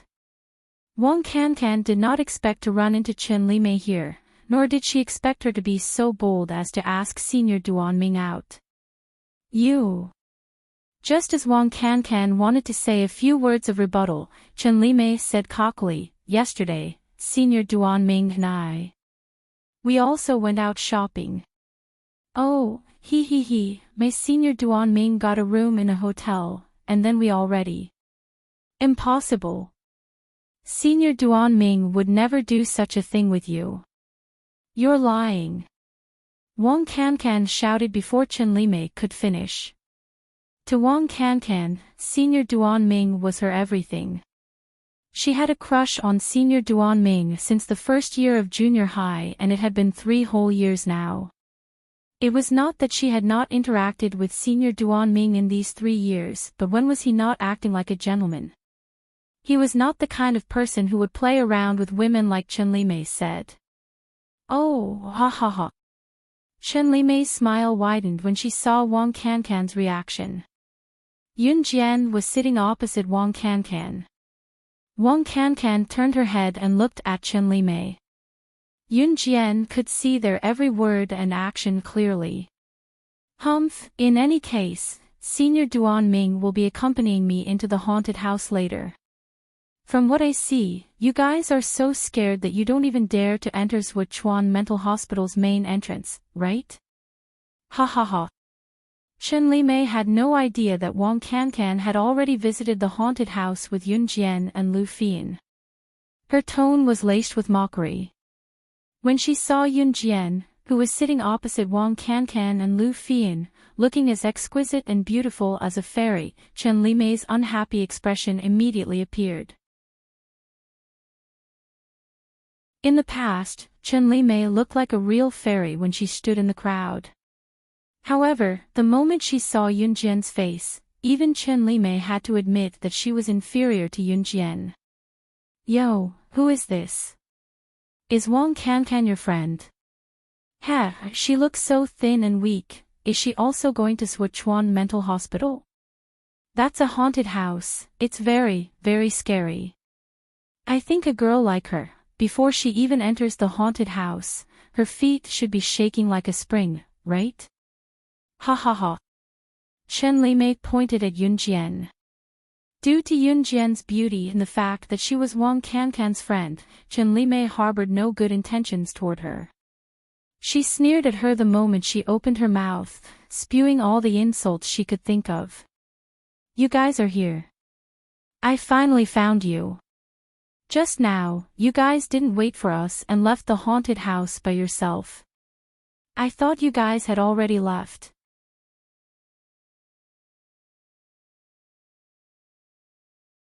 Chapter 1460.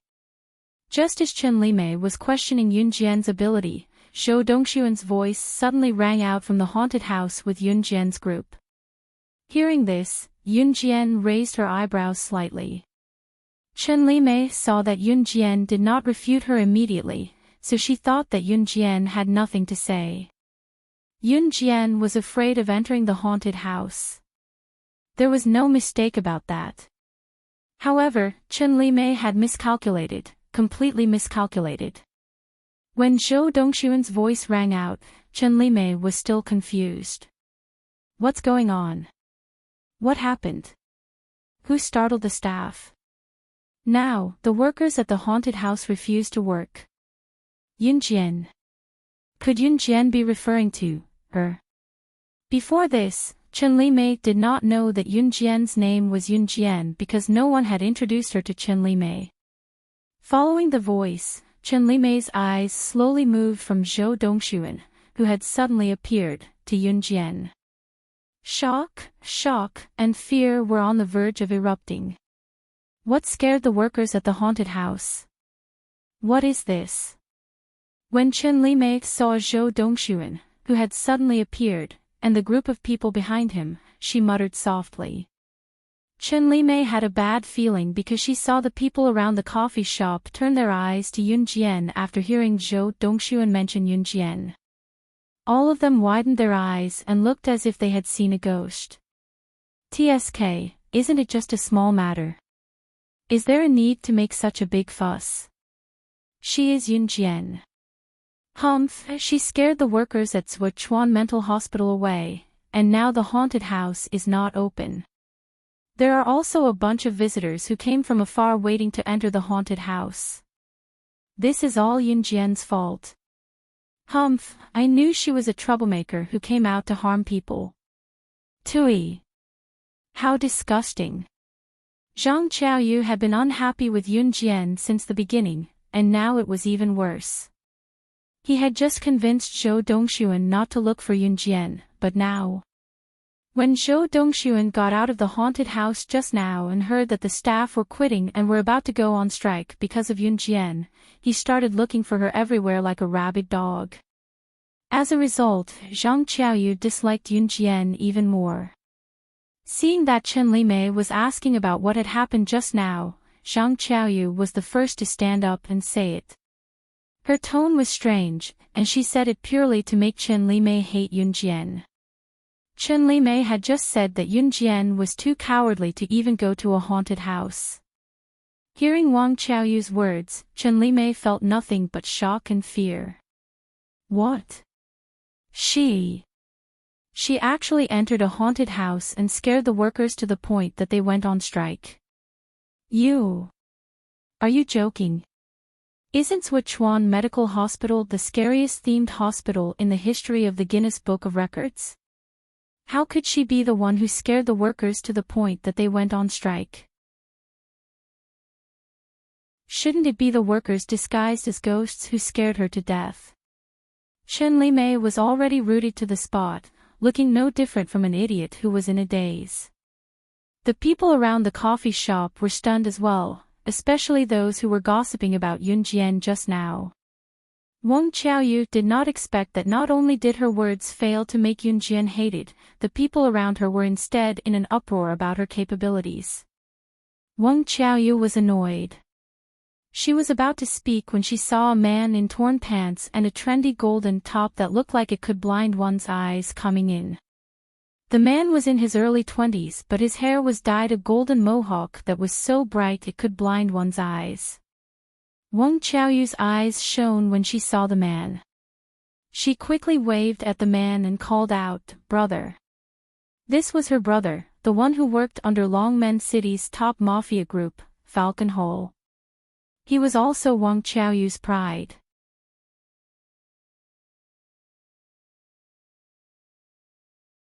Chapter 1461. Wang Qiaoyu felt that even the breath coming out of her nostrils had become noble. Wang Qiaoyu raised the phone in her hand up high and raised her hand at the man who had just entered the cafe. She shook the phone in her hand twice. "Brother. I'm here." With this shout, everyone in the coffee shop looked over. Feeling this kind of attention, Wang Qiaoyu was not shy at all. Instead, she raised her eyes and looked at the man with the golden mohawk hairstyle very proudly. The man with the golden mohawk hairstyle walked like a hooligan. Every step he took made him look like a hooligan teasing a beauty. Anyone who saw him would want to beat him up. "Sister Qiaoyu, why did you call me out?" The man with the mohawk hairstyle looked high and mighty. He glanced at Wang Qiaoyu and asked smugly. At that time, the man with the mohawk hairstyle still had his hands in his pockets, as if there was no one more powerful than him in the world. Yun Jian sat where she was. When she heard Wang Qiaoyu call him brother, she recalled how Wang Qiaoyu had bragged about how her brother worked for Falcon Hall at the haunted house. She would find time to visit Falcon Hall, but she did not care much now because Su Zetian was very capable. Falcon Hall was now the #1 gang in Jia province, and the boss of the former #1 gang in Jia province, Han Biao, was supporting Su Zetian. Therefore, Yun Jian was really a hands-off boss now. Perhaps it was because the man with the mohawk whom Wang Qiaoyu called brother was from Falcon Hall. Yun Jian glanced up at him. "Humph, brother, you have no idea. Someone bullied me at the haunted house just now." Wang Qiaoyu's mouth was full of nonsense. "Who bullied my sister Qiaoyu? Come out now." In this day and age, people with some power had a habit of feeling superior. The man with the mohawk hairstyle looked at Wang Qiaoyu and shouted. "It's her, it's her. It's her who bullied me. Brother, you have to stand up for me. Use your status to suppress her properly. It's best if you scare her to death." Wang Qiaoyu and the man with the mohawk hair kept calling each other brother and sister. Their words were undoubtedly directed at Yun Jian.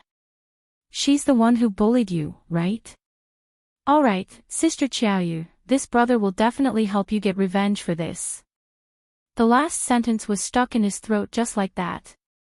When the mohawk man saw Yun Jian's exquisite and beautiful face, his entire person froze on the spot. What a beautiful girl. What a beautiful girl. The man with the mohawk's hair almost drooled. He didn't even hear Wang Qiaoyu calling him a brother a few times. Zhang Zhudi. It was only when Wang Qiaoyu shouted his full name that the man with the mohawk finally reacted. The man with the mohawk hair, who was Zhang Zhudi, reacted in a daze. "Brother, she bullied me." Wang Qiaoyu deliberately used a coquettish voice to speak to Zhang Zhudi, as if she wanted to draw Zhang Zhudi's attention back. However, Zhang Zhudi's eyes were already fixed on Yun Jian. When he responded to Wang Qiaoyu, his voice was very perfunctory. "Ah. Oh. You're from Falcon Hall." Yun Jian's red lips curved slightly. She looked at Zhang Zhudi and asked under everyone's gaze. "Ah. Yes. Zhang Zhudi was as loud as he was when he first entered the door. Now that Yun Jian asked him, he quickly responded. As he spoke, Zhang Zhudi's aura rose slightly. As long as he said that he was from Falcon Hall, Zhang Zhudi would feel a deep sense of pride. "Who do you work under? What's your serial number? What's your superior's serial number?" In the next second, everyone saw Yun Jian's slightly raised red arc suddenly relax. She suddenly asked this question with a cold face. Hearing this, everyone was stunned and at a loss for what to do. What did Yun Jian mean by that? However, Zhang Zhudi was the only one who suddenly came back to his senses when he heard Yun Jian's words. In front of everyone, he turned pale with fright and asked Yun Jian instead.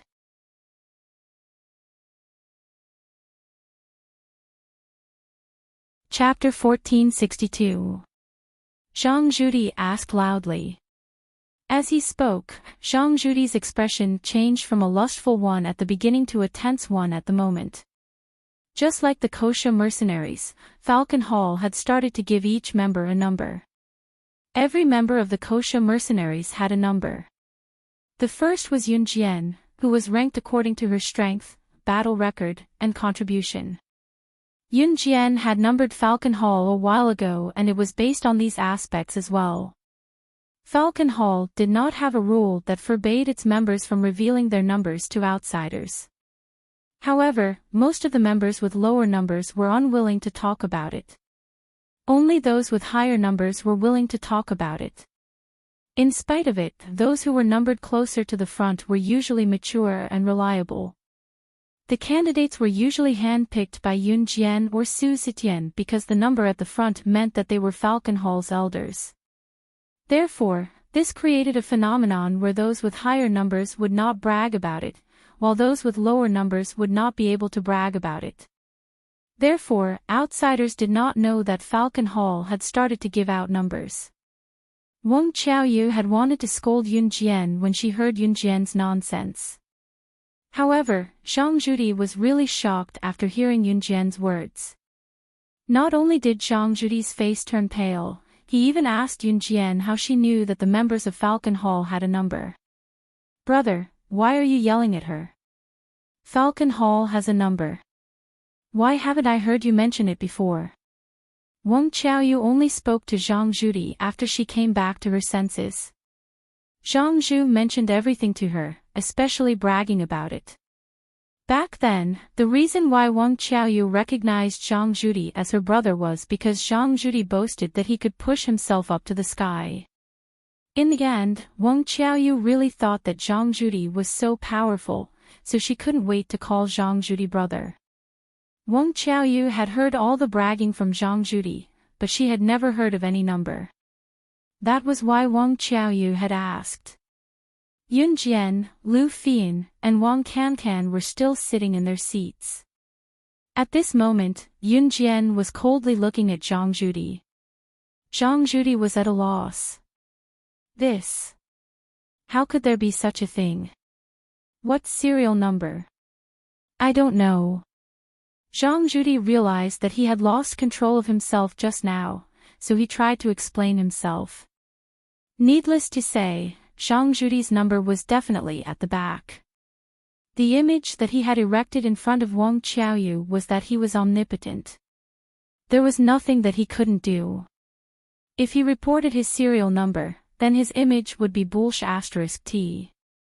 Actually, he was just an errand boy in Falcon Hall. Before Zhang Zhudi could finish, he was interrupted by Yun Jian again. She looked at Zhang Zhudi and said in an unfriendly tone, "Falcon Hall has assigned a number to every member. It's impossible for any of them to be missed. If you don't tell me, I'll use your name to search for the number." Yun Jian's words stunned everyone, especially Zhang Zhudi.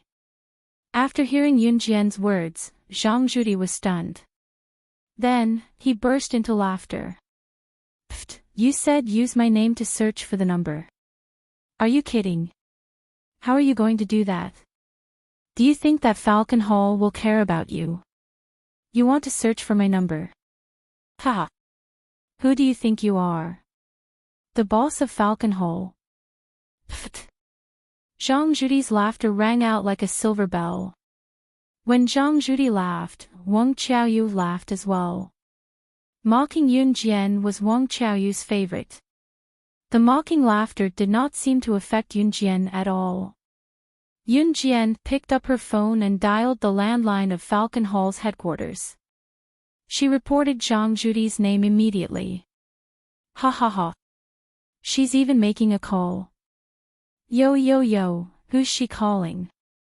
She wants to search for my brother's goddamn serial number, he he he." Wang Qiaoyu looked at Yun Jian and laughed heartily. However, before Wang Qiaoyu could finish laughing, Yun Jian suddenly reported a string of numbers. 113905, what? Are you crazy? I think that's the landline number, right? Ha! Wang Qiaoyu laughed out loud. F***ck, no, that's impossible. How do you know my serial number? You. Just when Wang Qiaoyu was about to burst into laughter, Zhang Zhudi's face suddenly turned pale with fright and he shouted loudly. "That's because I'm also a member of Falcon Hall," Yun Jian narrowed her eyes and said coldly in front of everyone. "Then what's your serial number?" Zhang Zhudi was stunned. He asked Yun Jian in return, as if to confirm Yun Jian's voice, "You're tuning into the LoveLore Library YouTube channel. We're so grateful for your support and don't forget to subscribe to join us on this incredible journey through captivating stories.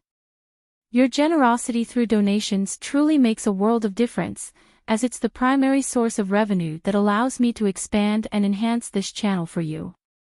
Thank you from the bottom of my heart for being a part of this adventure.